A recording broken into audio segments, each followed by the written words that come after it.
ആയുധവുമായിട്ട് വന്നവനെ ആയുധം കൊണ്ട് നേരിടുവാൻ ഒരു ഔറംഗസീബിനെതിരെ ഒരു വീര ശിവാജി ഉണ്ടായിരുന്നു. അക്ബർക്കെതിരെ ഒരു റാണാ പ്രതാപൻ ഉണ്ടായിരുന്നു. ഗോറിക്കെതിരെ ഒരു പൃഥ്വിരാജ് ചൗഹാൻ ഉണ്ടായിരുന്നു. എപ്പോഴെപ്പോഴെല്ലാം ഈ സനാതന ധർമ്മത്തെ നശിപ്പിക്കുവാൻ വേണ്ടി ഏതെല്ലാം ശക്തികൾ ഏതെല്ലാം ആയുധമെടുത്ത് വന്നുവോ അപ്പോഴെല്ലാം വീരപുരുഷ കേസരികൾ ഉയർത്തെഴുന്നേറ്റ മണ്ണാണിത്. കാമരൂപം വരെയുള്ള ഈ ഭാരതത്തെ ഒന്നായി കാണണമെങ്കിൽ കുംഭമേളയിലേക്ക് പോകണം. പക്ഷെ നമ്മുടെ മലയാള മാധ്യമങ്ങളിൽ ഫോട്ടോ വരണമെങ്കിൽ ഉടുതുണിയില്ലാത്ത സന്യാസിമാരുടെ ഫോട്ടോ. ഗോ ബ്രാഹ്മണേഭ്യ ശുഭമസ്തു നിത്യം. പശു ബ്രാഹ്മണൻ എന്ന് കേട്ടാൽ ചില ആളുകൾക്ക് ആളുകൾ ബാക്കിയൊന്നും ആടിനെ അവർക്ക് ഇഷ്ടമാണ്, പോത്തിനെ ഇഷ്ടമാണ്, പശു എന്ന് പറയുന്നത്. ഗോ ബ്രാഹ്മണേഭ്യ ശുഭമസ്തു നിത്യം. നോക്കൂ, നമ്മുടെ ബഹുമാന്യനായ മുഖ്യമന്ത്രിയെ പച്ചക്ക് പറ്റിക്കുകയാണ് ഉപദേശികൾ ചെയ്തത്. കാരണം ഒരു ശ്ലോകത്തിന് 4 വരിയുണ്ട്. 4 വരി എഴുതി കൊടുക്കട്ടെ. സ്വസ്തി പ്രജാഭ്യാം പരിപാലയന്ത ന്യായേണ മാർഗേണ മഹിം മഹീഷ. ഓം ഗുരുർ ബ്രഹ്മ ഗുരുർ വിഷ്ണു ഗുരുർദേവോ മഹേശ്വര ഗുരു സാക്ഷാത് പരബ്രഹ്മ തസ്മൈ ശ്രീ ഗുരവേ നമഃ.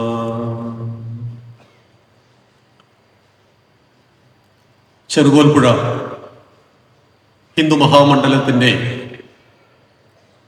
അഭിവന്ദ്യരായ കാര്യകർത്താക്കളെ, സ്നേഹനിധികളായ പ്രിയ കുടുംബാംഗങ്ങളെ, എവർക്കും സാദര നമസ്കാരം. 113ാമത് വർഷം ഈ മഹത്തായ സമ്മേളനം നടത്തിക്കൊണ്ടുപോകുവാൻ കഴിയുന്നു എന്നത് ഒരു മഹത്തായ കാര്യമാണ്. ഹിന്ദുമത മഹാസമ്മേളനം, ഹിന്ദുമത പരിഷത്ത്, ഇതെല്ലാം ഹിന്ദുക്കളെ ഏകീകരിക്കുവാൻ വേണ്ടി നമ്മുടെ ആചാര്യന്മാർ വർഷങ്ങൾക്ക് മുമ്പ് തുടങ്ങിയതായിരുന്നു. ഇന്നും സനാതന ധർമ്മത്തെക്കുറിച്ച് വ്യത്യസ്തമായ ആശയപ്രചരണങ്ങളും അഭിപ്രായ വ്യത്യാസങ്ങളും നമ്മുടെ മുഖ്യമന്ത്രി അടക്കം മുന്നോട്ട് വെക്കുന്നു. ഹിന്ദുധർമ്മം നല്ലതാണ്, ഭാരതീയ ധർമ്മം അതിലും നല്ലതാണ്, പക്ഷേ സനാതന ധർമ്മം മോശമാണ്. സനാതന ധർമ്മം വന്നു കഴിഞ്ഞാൽ ബ്രാഹ്മണ മേധാവിത്വം ഉണ്ടാകും, ശൂദ്രന്റെ ചെവിയിൽ ഈയമൊരുക്കി പാരുന്ന രീതിയിൽ, ഒഴിക്കുന്ന രീതിയിലേക്ക് കാര്യങ്ങൾ മാറും എന്നൊക്കെ പറഞ്ഞ് നമ്മളെ ഭയപ്പെടുത്തുന്നു. തീർന്നില്ല. ലോകാ സമസ്ത സുഖിനോ ഭവന്തു എന്ന നമ്മുടെ മഹത്തായ ആ ശ്ലോകത്തിന്റെ 3ാമത്തെ വരി നമ്മുടെ നാട് ഇപ്പം കണ്ടുപിടിച്ചിരിക്കുകയാണ്. ഗോ ബ്രാഹ്മണേഭ്യ ശുഭമസ്തു നിത്യം ലോകാ സമസ്ത സുഖിനോ ഭവന്തു. അതായത് ഞങ്ങൾക്ക് കാര്യം മനസ്സിലായിരിക്കുന്നു, പശുവിനും ബ്രാഹ്മണനും സുഖം ഉണ്ടായാൽ മാത്രമേ ലോകത്തിന് സുഖമുണ്ടാവുള്ളൂ എന്ന് പറയുന്നു. എന്താണ് സനാതന ധർമ്മം? എന്താണ് ഹിന്ദുത്വം? എന്താണ് ആർഷഭാരത സംസ്കാരം? ഇതെല്ലാം ഈ ഹിന്ദുക്കൾ മനസ്സിലാക്കുന്ന അഭിമാന ബോധത്തെ വീണ്ടെടുത്ത ഒരു വർത്തമാന കാലഘട്ടത്തിൽ ഞാനൊരു ഹിന്ദുവാണെന്ന് ഓരോ രോമകൂപങ്ങളിലും പ്രഖ്യാപിച്ച നരേന്ദ്ര ദാമോദർ ദാസ് മോദി എന്ന ഹൈന്ദവൻ രാഷ്ട്രം ഭരിച്ചുകൊണ്ടിരിക്കുന്ന ഒരു വർത്തമാന കാലഘട്ടത്തിൽ ഈ രാഷ്ട്രത്തിന്റെ രാഷ്ട്രപതി ദ്രൗപദി മുർമു എന്ന അഭിമാനകരമായ ഹിന്ദു സ്ത്രീയായ ഒരു കാലഘട്ടത്തിൽ ലോകം മുഴുവൻ ഹിന്ദുവിനെയും ഹൈന്ദവ വീക്ഷണങ്ങളെയും ഇരുകൈകൾ നീട്ടി സ്വീകരിക്കുവാൻ കഴിയുന്ന ഈ കാലഘട്ടത്തിൽ ഭാരതത്തിനൊപ്പം സഞ്ചരിക്കുവാൻ കഴിയാതെ വിയർത്തു പോകുന്നു പലപ്പോഴും കേരളം. എന്തുകൊണ്ട്? ഏകാത്മ ഭാരതം എന്നാണ് ഇന്നത്തെ വിഷയം. എൻ്റെ രാഷ്ട്രം ഏകമാണ്. കുറെ വർഷങ്ങൾക്ക് മുമ്പ് പരമേശ്വർജിയും EMSും തമ്മിൽ ഒരു സംവാദം നടന്നു. 30 വർഷങ്ങൾക്ക് മുമ്പ്. അന്ന് EMS മുന്നോട്ട് വെച്ചു, ഇടതുപക്ഷ സൈദ്ധാന്തികനായ EMS പറഞ്ഞു, ഈ ഇന്ത്യ ഒരു രാജ്യമായത് ബ്രിട്ടീഷുകാർ വന്നതിന് ശേഷം. അതിനു മുമ്പ് തമ്മിൽ തല്ലുന്ന നാട്ടുരാജ്യങ്ങളായ ഇന്ത്യയെ ഏകീകരിച്ചത് ബ്രിട്ടീഷുകാരാണ്. ബ്രിട്ടീഷുകാർ വന്നില്ലായിരുന്നു എങ്കിൽ ഈ രാജ്യം രാജ്യമാകില്ലായിരുന്നു എന്ന വാദമുഖം കമ്മ്യൂണിസ്റ്റ് ചിന്തകനും കമ്മ്യൂണിസ്റ്റ് ബുദ്ധിജീവിയും കേരളത്തിന്റെ ആദ്യത്തെ മുഖ്യമന്ത്രിയുമായ EMS മുന്നോട്ട് വെച്ചപ്പോൾ സ്വർഗീയ പരമേശ്വർജി എഴുന്നേറ്റു. പരമേശ്വർജി പറഞ്ഞു, നാട്ടുരാജ്യങ്ങൾ തമ്മിലടിച്ചിട്ടുണ്ട്, അത് ഇന്നുമുണ്ട്. മുല്ലപ്പെരിയാർ ഡാമിനെ ചൊല്ലി കേരളവും തമിഴ്നാടും തമ്മിൽ തർക്കമുണ്ട്. കാവേരി നദിയെ ചൊല്ലി കർണാടകവും തമിഴ്നാടും തമ്മിൽ തർക്കമുണ്ട്. ആന്ധ്രാപ്രദേശ് വിഭജിക്കുവാൻ വേണ്ടി 100 കണക്കിന് മരണങ്ങൾ നടന്നു. അങ്ങനെയാണ് തെലുങ്കാന ഉണ്ടായത്. എല്ലാ കാലത്തും അധികാരത്തിന് വേണ്ടി നാട്ടുരാജാക്കന്മാർ തമ്മിലടിച്ചിട്ടുണ്ട്. തിരുവിതാംകൂർ രാജാവും കൊച്ചി രാജാവും തമ്മിൽ പലപ്പോഴും അഭിപ്രായ വ്യത്യാസങ്ങൾ ഉണ്ടായിട്ടുണ്ട്. എന്നാൽ ഈ രാഷ്ട്രം എന്നും എക്കാലത്തും ഏകമാണ്. അധികാരത്തിന് വേണ്ടി രാജാക്കന്മാർ തമ്മിലടിച്ചപ്പോഴും അവർക്ക് കാശി ഒന്നേ ഉണ്ടായിരുന്നുള്ളൂ, അയോധ്യയും മധുരയും ഒന്നേ ഉണ്ടായിരുന്നുള്ളൂ. കന്യാകുമാരി ദേവി തപസ് ചെയ്യുന്നത് കൈലാസനാഥനെയാണ്. ഹിമാലയം മുതൽ കന്യാകുമാരി വരെ, കച്ച് മുതൽ കാമരൂപം വരെയുള്ള ഈ ഭാരതത്തെ ഒന്നായി കാണുവാൻ കഴിയുന്നതാണ് ഈ മണ്ണിലെ ഓരോ രാജാവിന്റെയും സംസ്കാരം. അതുകൊണ്ട് നിങ്ങളുടെ ഈ പ്രദേശത്തു നിന്നും എൻ്റെ നാട്ടിൽ നിന്നൊക്കെ ഒരു 50 വർഷം മുമ്പ് മരിക്കുവാൻ വേണ്ടി കാശിയിൽ പോയിരുന്നു. പ്രായമായാൽ ഇനി അവിടെ കിടന്ന് മരിക്കാം, സ്വർഗം കിട്ടുമല്ലോ, മോക്ഷം കിട്ടുമല്ലോ എന്നൊക്കെ വിശ്വസിച്ചവരായിരുന്നു നമ്മൾ. ഇന്നും ആ വിശ്വാസം പിന്തുടരുന്നു. മഹാകുംഭമേളയിൽ 45 കോടി യൂറോപ്യൻ ജനതയേക്കാൾ കൂടുതൽ ആളുകൾ ഒരു കുംഭമേളയിൽ പങ്കെടുക്കുവാൻ വേണ്ടി 144 വർഷങ്ങൾക്കിപ്പുറം നടന്ന ആ മഹാകുംഭമേളയുടെ ഭാഗമാകുന്നു.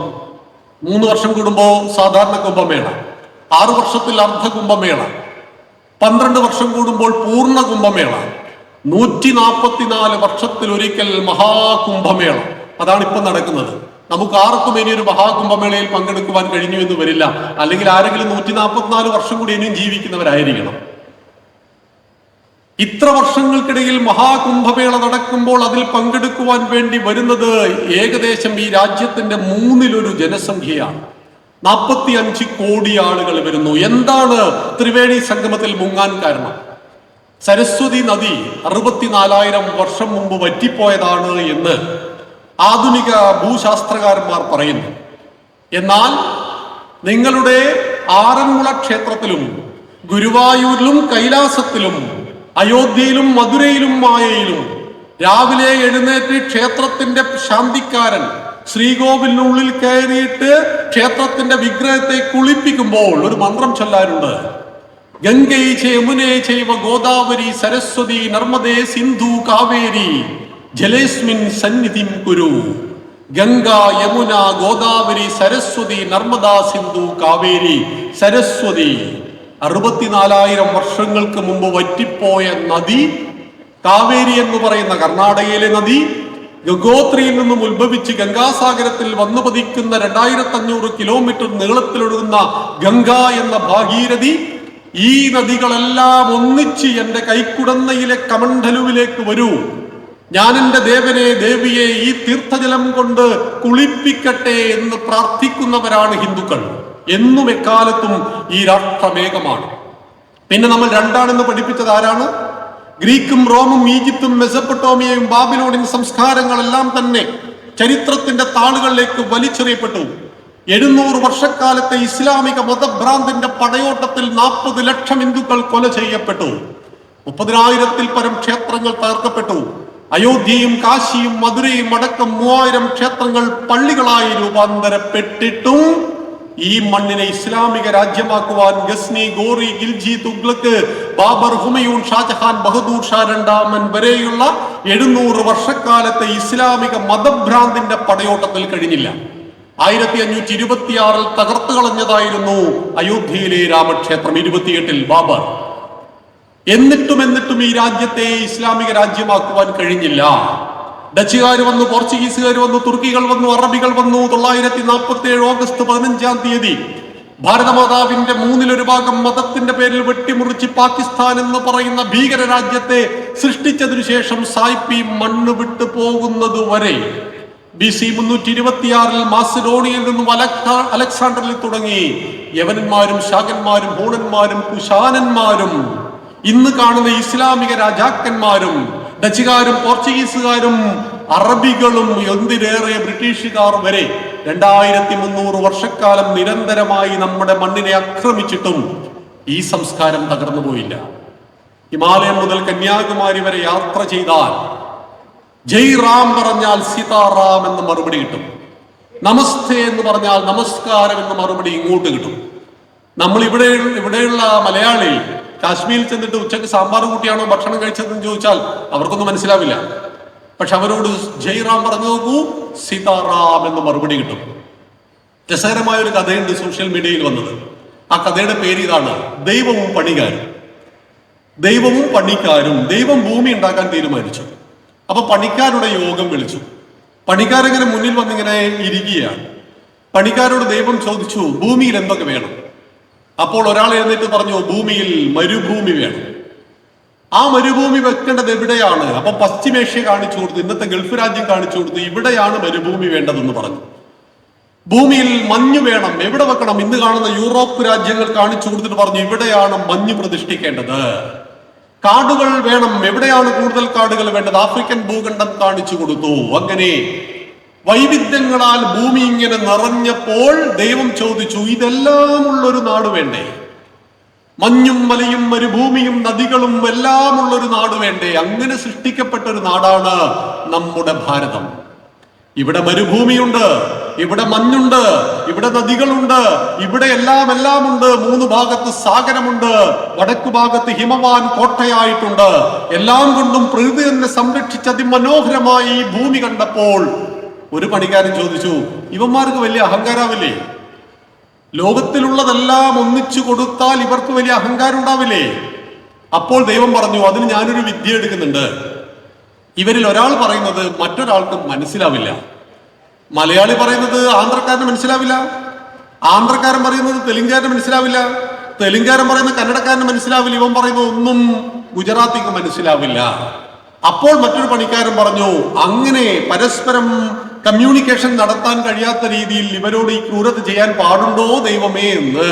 അപ്പോൾ ദൈവം പറഞ്ഞു, ഇവരെല്ലാം ഏകീകരിക്കുവാൻ വേണ്ടി ഒരേ ഒരു മണ്ണിൽ ഞാൻ തന്നെ യുഗയുഗങ്ങളായിട്ട് അവതരിക്കും. ആ മണ്ണിന്റെ പേരാണ് ഈ പവിത്രമായ ഭാരതം. മത്സ്യകൂർമ്മ വരാഹശ്ച നരസിംഹോ ഇതി വാമന രാമോ രാമരാമശ്ച കൃഷ്ണ കൽക്കി ഇതി ദശ. ഭഗവാൻ ശ്രീനാരായണൻ മഹാവിഷ്ണു 10 രൂപങ്ങളിൽ അവതരിച്ച മണ്ണ്. 10ാമത്തേത് വന്നിട്ടില്ല, അത് കലിയുഗം. ഇത് 5126 വർഷമായിട്ടുള്ളൂ. കലിയുഗം 4,24,000 വർഷമാണ്. ഇതിലെവിടെയോ കൽക്കി സംഭവിക്കും, ഭഗവാൻ വരും. നമ്മൾ വെയിറ്റ് ചെയ്യണ്ട, കാരണം കൽക്കി അവതരിക്കുന്നത് എങ്ങനെയെന്നും കൂടി ഭഗവാൻ പറഞ്ഞിട്ടുണ്ട്. ത്രേതായ മന്ത്രശക്തിശ്ച ജ്ഞാനശക്തി കൃതേ യുഗേ ദ്വാപരേ യുദ്ധശക്തിശ്ച സംഘേ ശക്തി കലോ യുഗേ. ഇത് കലിയുഗമാണ്. ഭഗവാൻ ശ്രീകൃഷ്ണന്റെ സമാധിക്കു ശേഷം 5126 വർഷങ്ങൾ പിന്നിടുന്ന ഈ കലിയുഗത്തിൽ ഹിന്ദു ഭാരതം സംഘടനാ ശക്തി കൊണ്ടാണ് ധർമ്മത്തെ സംരക്ഷിക്കുക.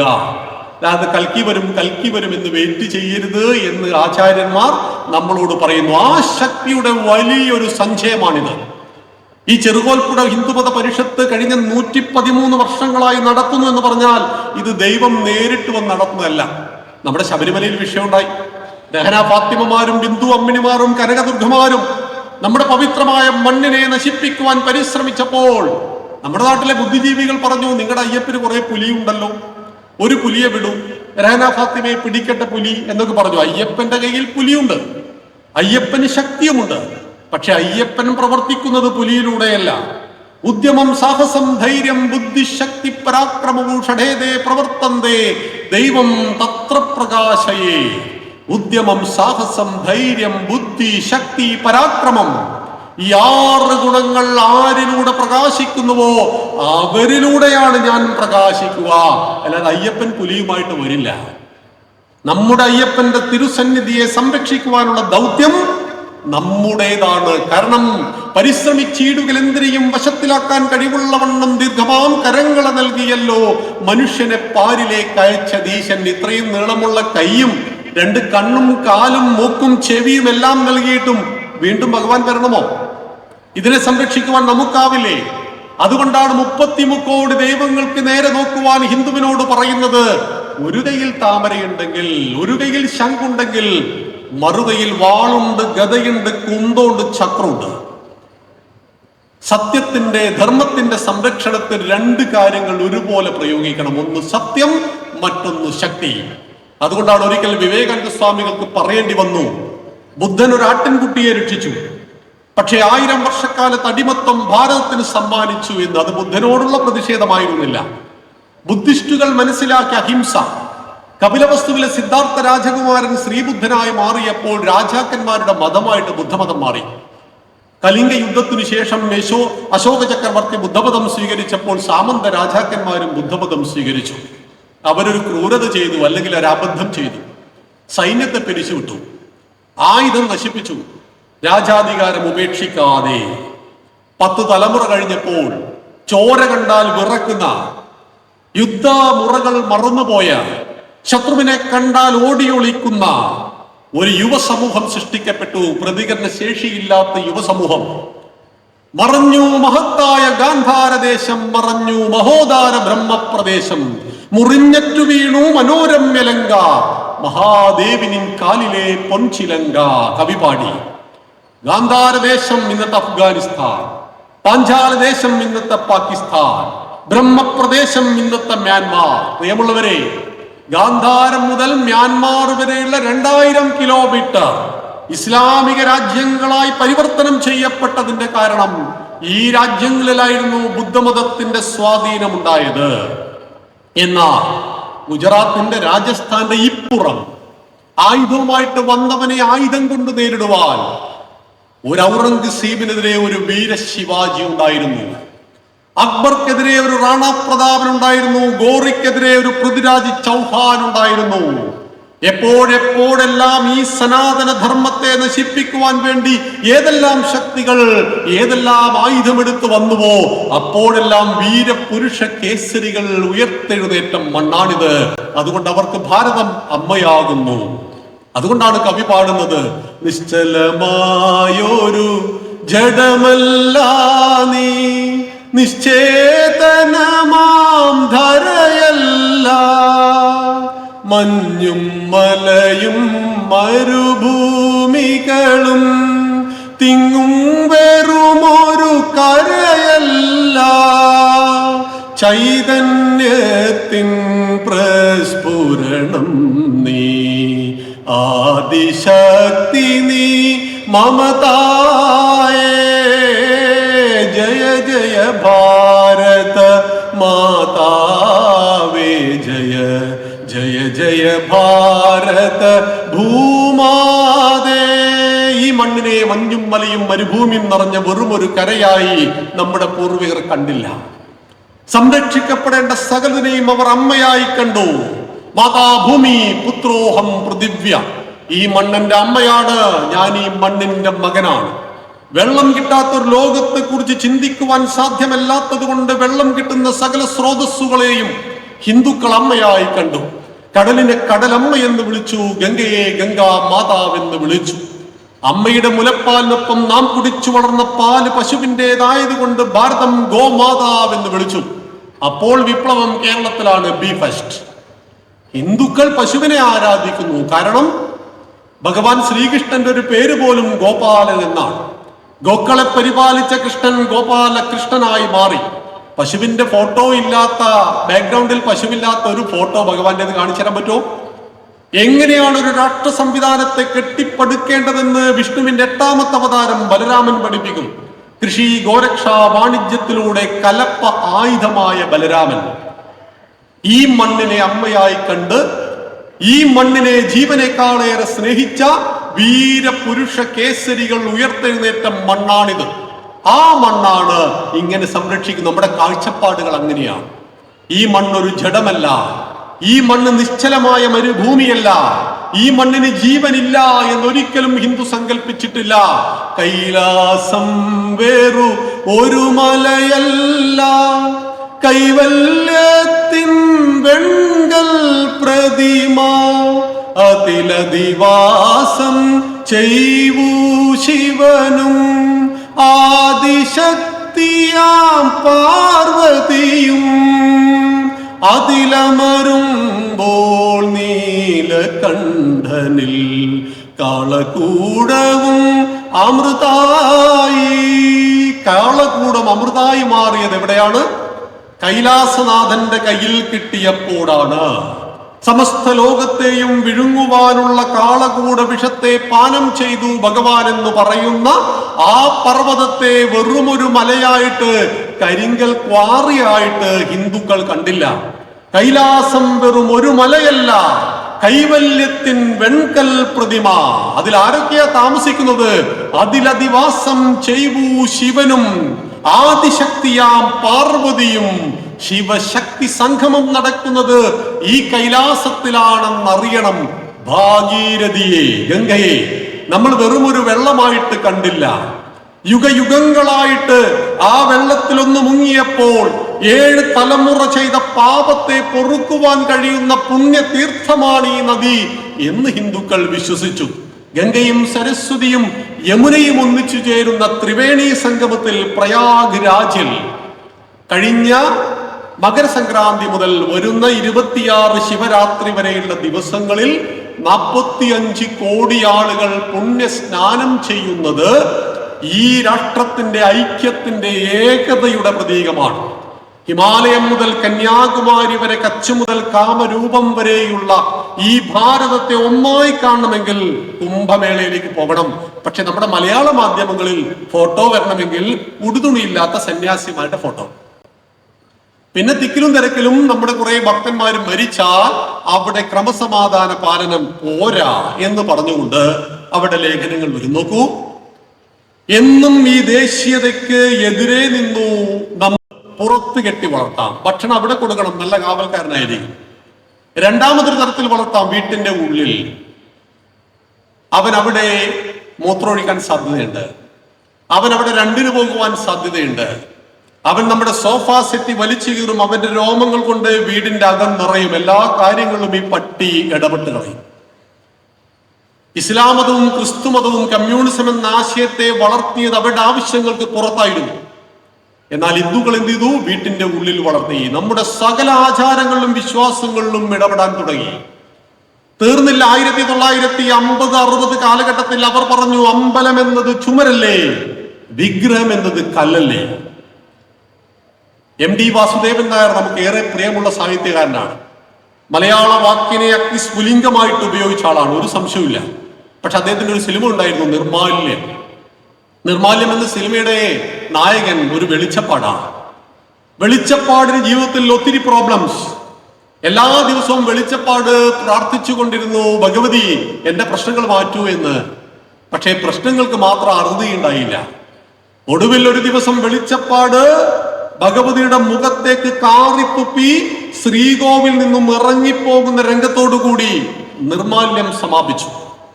നിങ്ങളുടെ ദൈവം കല്ലുകളാണ്, കണ്ണു തുറക്കാത്ത ദൈവങ്ങളെ, കരയാനറിയാത്ത ചിരിക്കാനറിയാത്ത കളിമൺ പ്രതിമകളെ. സിനിമാ പാട്ടുകൾ വന്നു, വയലാറിന്റെ പാട്ടുകൾ വന്നു, KPAC നാടകങ്ങൾ വന്നു. അമ്പലം ചുമരാണ്, വിഗ്രഹം കല്ലാണെന്ന് പറഞ്ഞപ്പോൾ ഓരോ ക്ഷേത്രങ്ങളും കാട് കേറി മുടിയാൻ തുടങ്ങി. ഹിന്ദുക്കൾ ക്ഷേത്രത്തെ ഉപേക്ഷിച്ചു. പക്ഷേ ബദൽ ജീവിത രീതി എന്ത് എന്ന് നമ്മളോട് കമ്മ്യൂണിസം പറഞ്ഞു തന്നതുമില്ല. മതം വേണ്ട, മനുഷ്യനുണ്ടായാൽ മതി എന്ന് അവർ പറഞ്ഞു. ക്രിസ്ത്യാനി പറഞ്ഞു മതം വേണം, രണ്ടാമതാവട്ടെ മനുഷ്യൻ. ഇസ്ലാം പറഞ്ഞു മതം വേണം, രണ്ടാമതാവട്ടെ മനുഷ്യൻ. ഹിന്ദു പറഞ്ഞു മതം വേണ്ട എന്ന്. ബദൽ എന്തുണ്ട്? നിങ്ങൾക്ക് മതം വേണ്ട, ഭഗവതി വേണ്ട, ഭഗവാൻ വേണ്ട, അയ്യപ്പൻ വേണ്ട, ഗുരുവായൂരപ്പൻ വേണ്ട. ബദൽ ജീവിത രീതി എന്തുണ്ട്? ബദൽ ജീവിത രീതി ഇല്ലാതെ ഹിന്ദു ധർമ്മത്തിന്റെ ആചാരങ്ങളെ ഹിന്ദുക്കൾ ഉപേക്ഷിച്ചു. ഒരു ക്ഷേത്രം നമ്മുടെ കൺമുന്നിൽ വെച്ച് നശിച്ചു പോയാൽ 7 തലമുറ അതിന്റെ പാപമുണ്ടാവും. ഒരു ക്ഷേത്രം പുനരുദ്ധരിച്ചാൽ 7 തലമുറ അതിന്റെ പുണ്യം ഉണ്ടാവും. ഇപ്പൊ ഇതിനു വേണ്ടി പണിയെടുക്കുന്ന ആളുകൾക്ക് മാത്രമല്ല ഇതിന്റെ പുണ്യം, അവരുടെ മക്കൾക്ക്, അവരുടെ മക്കൾക്ക്, അവരുടെ മക്കൾക്ക് 7 തലമുറ അതിന്റെ പുണ്യം ലഭിക്കും. ഇതാണ് ഹിന്ദുധർമ്മ വിശ്വാസം. ഹിന്ദുവിന്റെ കൺമുന്നിൽ ക്ഷേത്രങ്ങളെല്ലാം നശിച്ച് താറുമാറായപ്പോൾ ഒരുപറ്റം ചെറുപ്പക്കാർ അവിടത്തേക്ക് കയറി ചെന്നു. അവര് ക്ഷേത്രത്തിന്റെ കാടുകൾ വെട്ടി വൃത്തിയാക്കി, ഭഗവതിയെ കുളിപ്പിച്ചു വൃത്തിയാക്കി. അവിടെ ഒരു നെയ്ത്തിരി വെച്ചു. തൊട്ടടുത്ത വീട്ടിലെ നാരായണൻ ചേട്ടനും ദേവകി ചേച്ചിയും ചോദിച്ചു, പതിറ്റാണ്ടുകളായി പൂജ മുടങ്ങിക്കിടക്കുന്ന അവിടെ ആരാണ് തിരിവെച്ചത്? അങ്ങനെ കാടുപിടിച്ച ക്ഷേത്രങ്ങൾ ഓരോന്നോരോ ഹിന്ദുക്കൾ തിരിച്ചു പിടിച്ചു.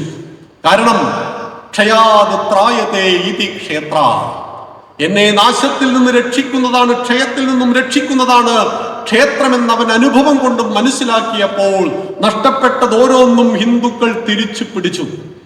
1528 അയോധ്യയിലെ രാമക്ഷേത്രം തകർത്തപ്പോൾ ഹിന്ദുക്കൾ ഒരു പാട്ടുപാടി. ആദ്യമായിട്ടാണ് ഒരു പാട്ട് എക്സ്പയർ ആകുന്നത്.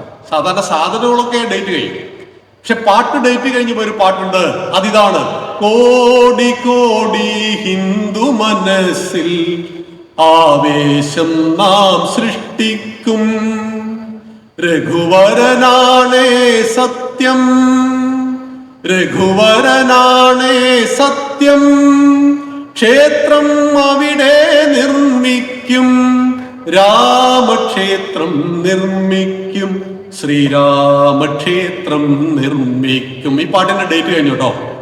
2024 ജനുവരി 22 നമ്മുടെ പ്രധാനമന്ത്രിയുടെ സാന്നിധ്യത്തിൽ രാംലല്ല പ്രതിഷ്ഠിക്കപ്പെട്ടു.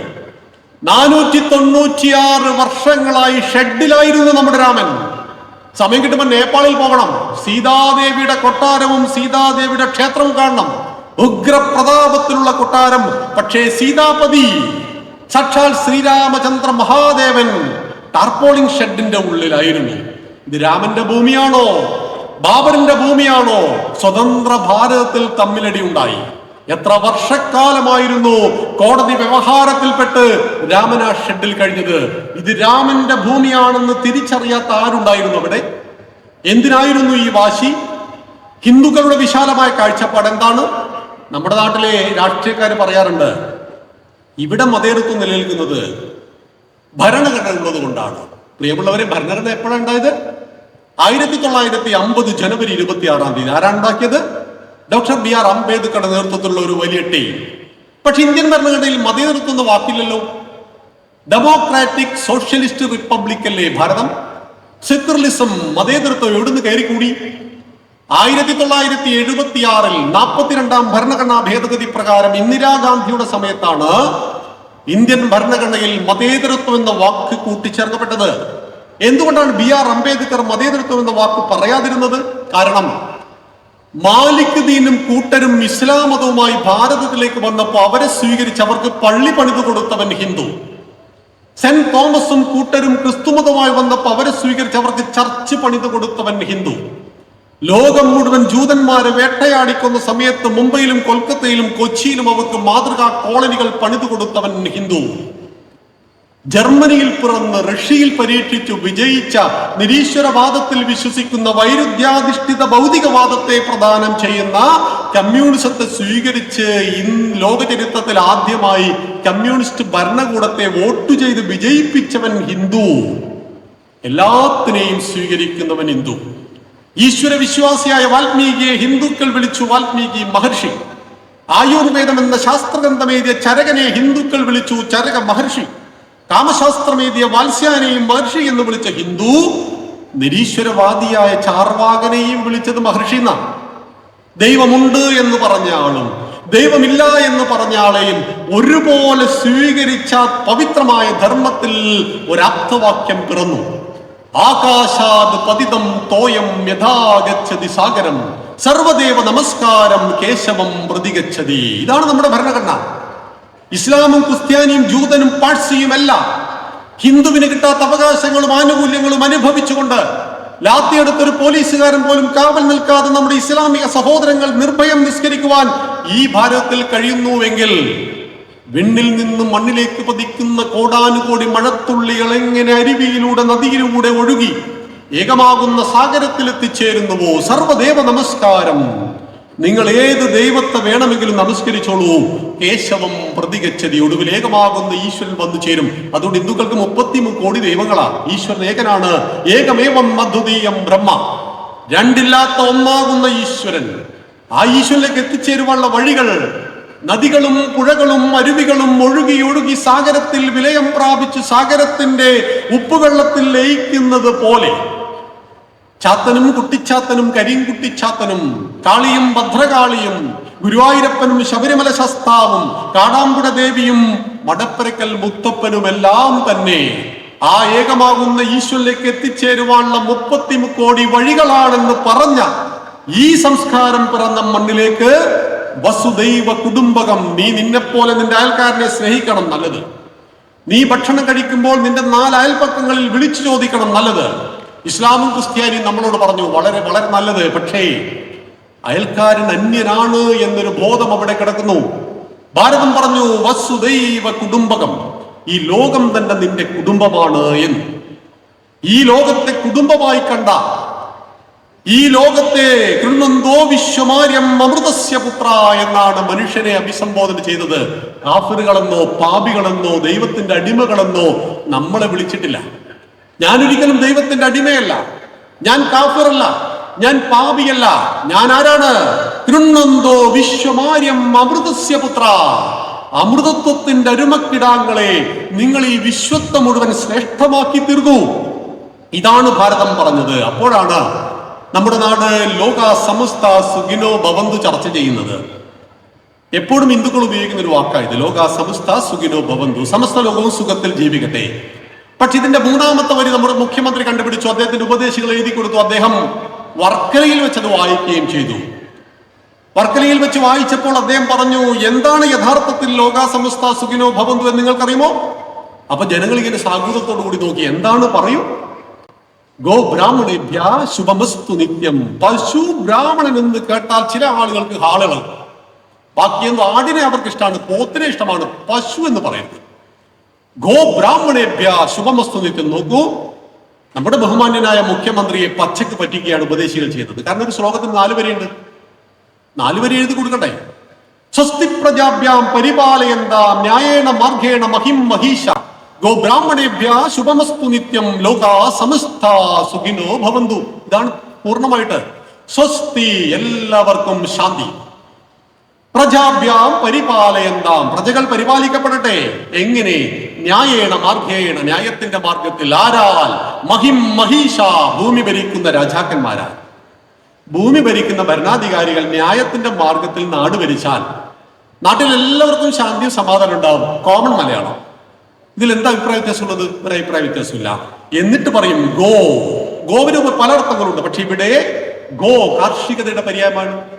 കൃഷിയുടെ പ്രതീകമായിട്ട് ഒരു മൃഗത്തെ തിരഞ്ഞെടുക്കാൻ പറഞ്ഞാൽ നിങ്ങൾ ആരെങ്കിലും പോത്തിനെ തിരഞ്ഞെടുക്കുമോ? പന്നിയെ തിരഞ്ഞെടുക്കുമോ? നമ്മളെല്ലാവരും തിരഞ്ഞെടുക്കും ഗോ. എന്തുകൊണ്ട്? ഒരു മനുഷ്യൻ ഒരു ക്ഷേത്രത്തിന്റെ ഉള്ളിൽ അശുദ്ധി ഉണ്ടായാൽ ഒരു മൃഗത്തിന്റെ വിസർജ്യം കൊണ്ടാണ് അശുദ്ധിയെ മാറ്റുന്നത്. ചാണക വെള്ളം തളിച്ചിട്ടാണ് അശുദ്ധിയെ മാറ്റുക. യാതൊരു അറപ്പുമില്ലാതെ നമ്മുടെ അമ്മ പെങ്ങന്മാരും നമ്മളും ഒരു വിസർജ്യത്തെ വാരിയെടുത്തുവെങ്കിൽ അന്നും ഇന്നും അത് ചാണകമാണ്. പാലും മോരും തൈരും നെയ്യും വെണ്ണയുമായി ഇതിലേതെങ്കിലും ഒന്ന് ഇന്ന് ഭക്ഷിക്കാത്ത ആരെങ്കിലും ഈ കൂട്ടത്തിലുണ്ടോ? അമ്മയുടെ മുലപ്പാലിനൊപ്പം 4 വയസ്സിന് ചുവട്ടിലുള്ള കുഞ്ഞിന്റെ വയറ്റിൽ ദഹിക്കുന്ന ലോകത്തിലെ ഏകപാൽ പശുവിന്റെ പാൽ. അപ്പൊ അന്ന് ബീഫ് ഭക്ഷണം നടക്കുമ്പോ ഞങ്ങളുടെ നാട്ടിലൊരു ബുദ്ധിജീവി പറഞ്ഞു, എന്റെ മോന് കൊടുത്തത് ആട്ടിന്റെ പാലാണ്. അപ്പൊ ഞങ്ങൾ പറഞ്ഞു, നിന്റെ മോന് ഗ്രഹിണി എന്നുള്ള അസുഖം ഉണ്ടാവും, അല്ലാത്ത കുഞ്ഞിന്റെ വയറ്റിൽ ഈ ആട്ടിന്റെ പാല് നിൽക്കില്ല. അപ്പോൾ മറ്റൊരാൾ പറഞ്ഞു, അറേബ്യയിലെ കുട്ടികൾ ഒട്ടകത്തിന്റെ പാലല്ലേ? ആര് പറഞ്ഞു? 4 വയസ്സിന് ചുവട്ടിൽ ആഫ്രിക്കയിലും അമേരിക്കയിലും അറേബ്യയിലും ജീവിക്കുന്ന കുട്ടികൾക്ക് പശുവിന്റെ പാലേ പറ്റുള്ളൂ. കാട്ടുപോത്തുണ്ട്, നാട്ടുപോത്തുണ്ട്. കാട്ടുപന്നിയുണ്ട്, നാട്ടുപന്നിയുണ്ട്. കാട്ടുകോഴിയുണ്ട്, നാട്ടുകോഴിയുണ്ട്. പക്ഷെ കാട്ടുപശു ഉണ്ടോ? കാട്ടുപശുവില്ല. പശുവെന്നും മനുഷ്യനൊപ്പം ജീവിച്ചു വളർന്നവരാണ്. അതുകൊണ്ട് ആ സാധുമൃഗത്തിന് അമ്മയുടെ സ്ഥാനം നൽകി ഹിന്ദുക്കൾ കൽപ്പിച്ചു. ഇത് പശു അറിയോ? പശു അറിയോ? ഇത് നമ്മൾ കയറിയിട്ട് പശുവിനെ അമ്മയെന്ന് പറഞ്ഞ് കെട്ടിപ്പിടിച്ചാൽ ഒരു തൊഴി വെച്ചൊരു പശു. പശുവിന് ഇതറിയില്ല. കാരണം നമ്മളും പശുവും തമ്മിലുള്ള വ്യത്യാസം, നമുക്ക് വിശേഷ ബുദ്ധിയുണ്ട്, മൃഗങ്ങൾക്ക് സാമാന്യ ബുദ്ധി മാത്രമേ ഉള്ളൂ. വിശേഷ ബുദ്ധിയുള്ള മനുഷ്യൻ എപ്പോഴും നന്ദിയുള്ളവനാണ്. ഈ തൂവാല താഴെ വീണിട്ട് ഒരാൾ എടുത്തു തന്നാൽ ഞാൻ ഉടനെ പറയും താങ്ക്സ്. അത്ര വലിയ പ്രവൃത്തിയാണോ ഇത്? നന്ദിയുള്ളവരായിരിക്കുക. അതാണ് ഭാരതം പറഞ്ഞു, പ്രകൃതിയെ ചൂഷണം ചെയ്യരുത്. കമ്മ്യൂണിസം പറഞ്ഞു, പ്രകൃതിയെ ചൂഷണം ചെയ്യൂ. ഭാരതം പറഞ്ഞു, പ്രകൃതിയെ ദോഹനം ചെയ്യൂ. കറന്നെടുക്കുക. ദോഹനം എന്ന വാക്കിന്റെ അർത്ഥം എന്താണ്? കറന്നെടുക്കുക. വീട്ടിൽ പശുവിനെ സംരക്ഷിക്കുന്നു, അല്പം പാല് നമ്മുടെ മക്കൾക്ക് വേണ്ടി കറന്നെടുക്കുന്നു. ഗോമാതാവ് എന്ന ഭാവത്തിൽ അതിനെ സംരക്ഷിക്കുകയും അല്പം പാല് പ്രദാനം ചെയ്യുകയും ചെയ്യുന്നതാണ് ദോഹനം. അപ്പം ഗോക്കൾക്ക്, ബ്രാഹ്മണർക്ക്, ബ്രാഹ്മണൻ. മഹാനായ മഹാത്മാവായ ചട്ടമ്പിസ്വാമി തിരുവടികളാണ് ഈ മഹത്തായ സംഗമത്തിന്റെ മൂലകാരണം. കേരളത്തിന്റെ നവോത്ഥാന ചരിത്രം പരിശോധിക്കുമ്പോൾ ശ്രീനാരായണ ഗുരുദേവനെ ഹിന്ദു സന്യാസിയാക്കാൻ നോക്കുന്നു എന്നാണ് ഇവരുടെ അഭിപ്രായം. ഇതൊരു മൊയ്ലിയാറാണോ? പള്ളിയിൽ ഉസ്താദാണോ ഗുരുദേവൻ? പിന്നെ ഗുരുദേവനെ കുറിച്ച് എന്തറിയാം എന്ന് ചോദിച്ചാൽ ആകെ അറിയാവുന്നത് ഒരു ജാതി, ഒരു മതം, ഒരു ദൈവം, മനുഷ്യന്. പിന്നെ ഗുരുദേവൻ എന്താ പറഞ്ഞത്? മതം ഏതായാൽ എന്താ, മനുഷ്യൻ നന്നായാൽ മതി. പിന്നെ ഗുരുദേവൻ സമാധിയായി. ഇങ്ങനെ 2 വാക്കേ ആര് പറഞ്ഞിട്ടുള്ളൂ? ഗുരുദേവൻ പറഞ്ഞിട്ടുള്ളൂ. നോക്കൂ, പണ്ട് ഡിവൈഎഫ്ഐക്കാരുടെ ഒരു ബോർഡ് ഉണ്ടായിരുന്നു. വിശക്കുന്നവന് ഭക്ഷണം നൽകാത്ത, വിധവയുടെ കണ്ണുനീരൊപ്പാത്ത ഒരു മതത്തിലും എനിക്ക് വിശ്വാസമില്ല. അടിയിൽ സ്വാമി വിവേകാനന്ദൻ പറഞ്ഞിട്ടുണ്ടോ? ഉണ്ട്. പക്ഷെ അതിന്റെ മേലെ മറ്റു ചിലതുണ്ട്. ചിക്കാഗോ പ്രസംഗത്തിന് ശേഷം ലോകപ്രശസ്തനായ വിവേകാനന്ദ സ്വാമികൾ ഇംഗ്ലണ്ടിലെത്തിയപ്പോ പാതിരിമാരുടെ ഒരു സമ്മേളനം വിളിച്ചുകൂടി. ക്രിസ്ത്യാനിയായ പാതിരിമാരുടെ മുഖത്ത് നോക്കി പച്ചക്ക് പറഞ്ഞു, അല്ലയോ ക്രിസ്ത്യാനികളെ, നിങ്ങൾ ഭാരതത്തിലേക്ക് മതം കയറ്റുമതി ചെയ്യുന്നു. കിഴക്കിന് മതം ധാരാളമുണ്ട്. ഞങ്ങൾക്കിന്ന് ആവശ്യം ഭക്ഷണമാണ്. വിശക്കുന്നവരോട് മതം പറയുന്നത് പരിഹാസ്യമാണ്. വിശക്കുന്നവന്റെ കണ്ണുനീരൊപ്പാത്ത ഒരു മതത്തിലും എനിക്ക് വിശ്വാസമില്ല എന്ന് പറഞ്ഞതിൽ നിന്ന് അവസാനത്തെ 2 വരിയാണ് ഡിവൈഎഫ്ഐക്ക് ആവശ്യം. അത് അവർ കട്ടെടുത്തു, അത്രമാത്രം. മലപ്പുറത്ത് യുക്തിവാദികളുടെ ജില്ലാ സമ്മേളനം നടക്കുകയാണ്. അപ്പോഴും വിവേകാനന്ദൻ യുക്തിവാദിയാകുന്നതാണ് നല്ലത്. സ്വാമി വിവേകാനന്ദൻ. കാരണം ഇവർക്കെല്ലാം മാർക്സ് പറഞ്ഞു, എംഗൽസ് പറഞ്ഞു എന്ന് പറഞ്ഞാൽ ആരും വിശ്വസിക്കില്ല, ആർക്കും വേണ്ട. വിവേകാനന്ദൻ പറഞ്ഞു എന്ന് പറഞ്ഞാൽ സ്വീകരിക്കും.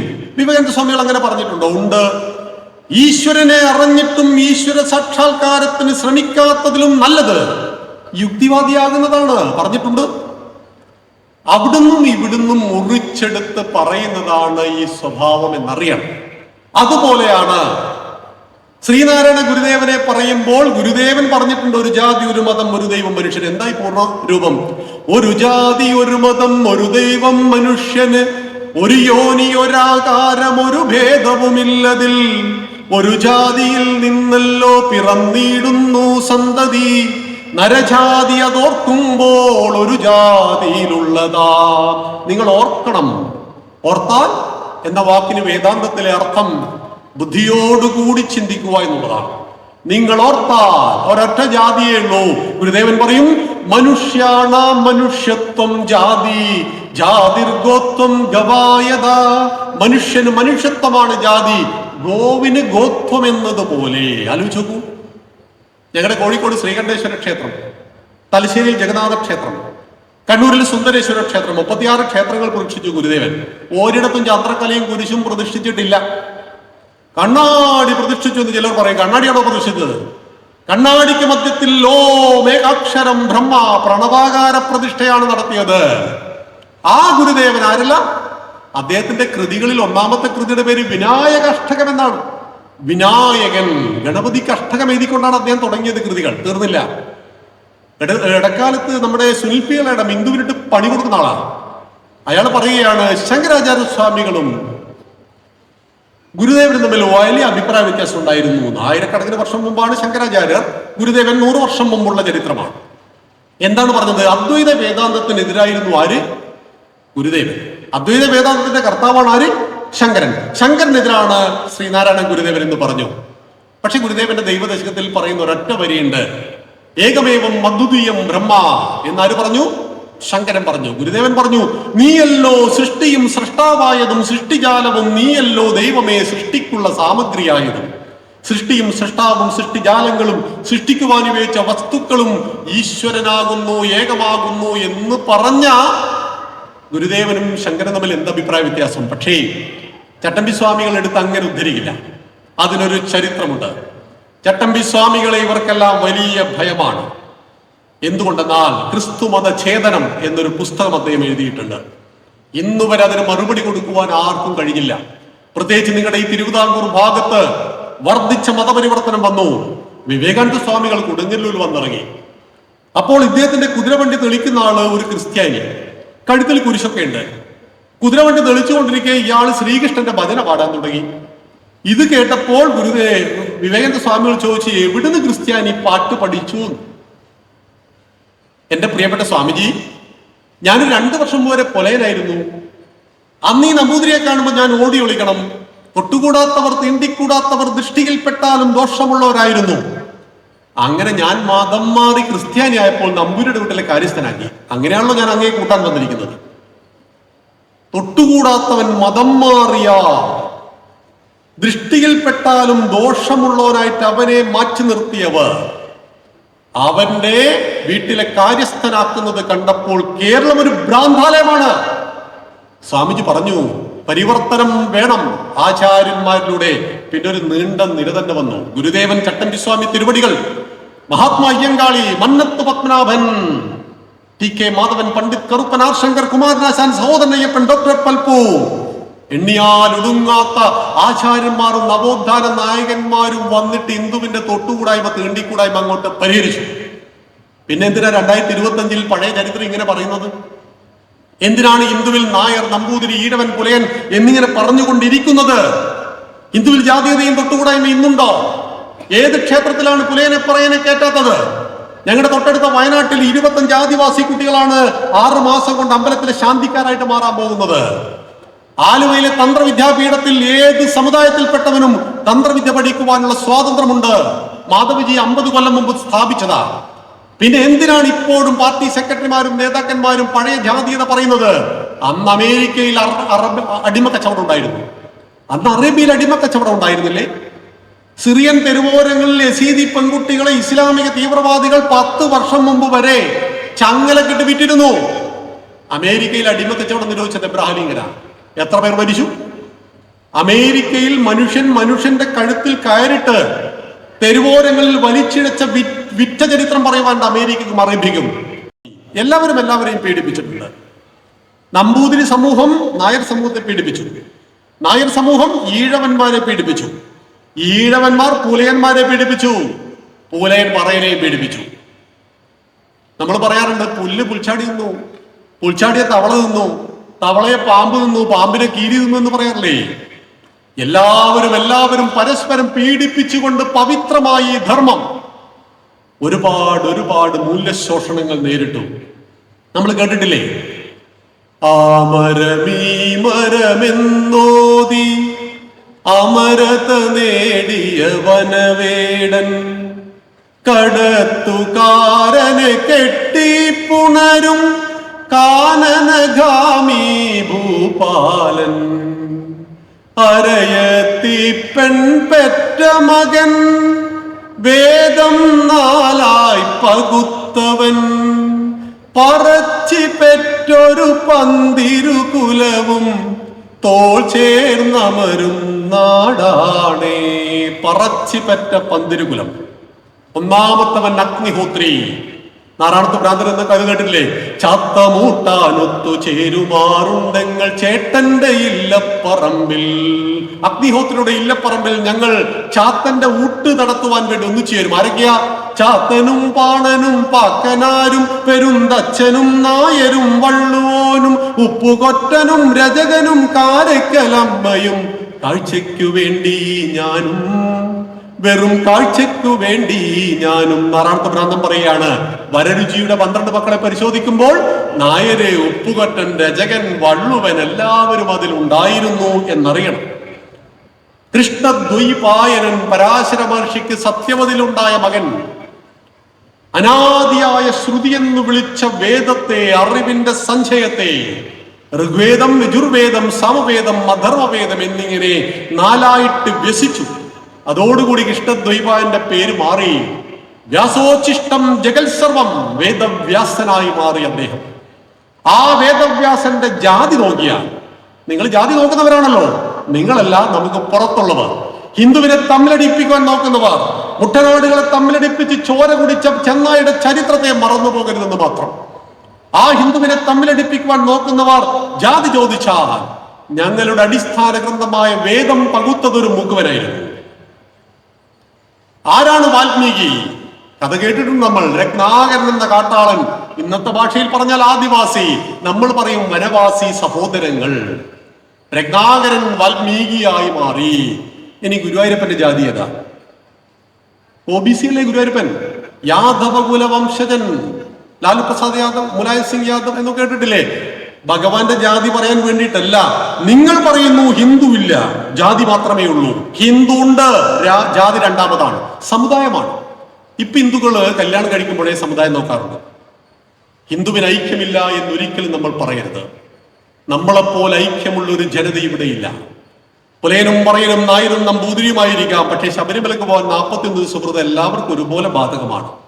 എന്റെ തൊട്ടടുത്ത നാട്ടില് ഒരു കുമാരേട്ടൻ എന്ന് പറയുന്ന പുലയ സമൂഹത്തിൽപ്പെട്ട ആളാണ് ഗുരുസ്വാമി. മണ്ഡലമാസമാകുമ്പോൾ അദ്ദേഹം ആദ്യം മാലയിടും. ആ ഗുരുസ്വാമിയുടെ പാദങ്ങളിൽ വീട് നമസ്കരിച്ചുകൊണ്ട് ദീക്ഷമാകുവാൻ അവിടുത്തെ നമ്പൂതിരിയും നായരും ഉണ്ടാകും, ഈഴവനുണ്ടാകും. ഇത് പുലയനാണെന്ന് ഹിന്ദുക്കൾ നോക്കാറില്ല. ഹിന്ദു അത്രയേറെ വളർന്നു കഴിഞ്ഞിട്ടുണ്ട്. 25 ലക്ഷത്തിൽ പരം ക്ഷേത്രങ്ങളുള്ള ഈ ഭാരതത്തിൽ ഏത് ക്ഷേത്രത്തിലാണ് ഇന്ന് ജാതീയതയും തൊട്ടുകൂടായ്മയുള്ളത്? അയോധ്യ മധുരാമായ കാശി കാഞ്ചി അവന്തിക വൈശാലി ദ്വാരകാധ്യേയ പുരി തക്ഷശില ഗയ പ്രയാഗ പാടലീപുത്രം വിജയാനഗരം ഇന്ദ്രപ്രസ്ഥം സോമനാഥം. എവിടെയാണ് സുഹൃത്തുക്കളെ ജാതി ചോദിക്കുന്നത്? എവിടെയാണ് തൊട്ടുകൂടായ്മ വേണ്ടത്? അപ്പോൾ ചില ബുദ്ധിജീവികൾ പറയും, ഉത്തർപ്രദേശിലെ ജംഗ്ഷനിൽ ഒരു അമ്പലമില്ലേ, അവിടെ ജാതി ചോദിക്കും. ഇങ്ങനെ അധപ്പതിച്ചു പോയ ആശയങ്ങൾ പറയുന്നവരും ഉദാത്തമായ ആശയങ്ങൾ പറയുന്നവരും തമ്മിലുള്ള വർത്തമാനകാല സംഘർഷത്തിൽ എന്താണ് വിജയിക്കേണ്ടത്? ഉദാത്തമായ ആദർശം മാത്രമാണ് വിജയിക്കേണ്ടത്. കാരണം ലോക കല്യാണമാണ് ഹിന്ദുത്വം.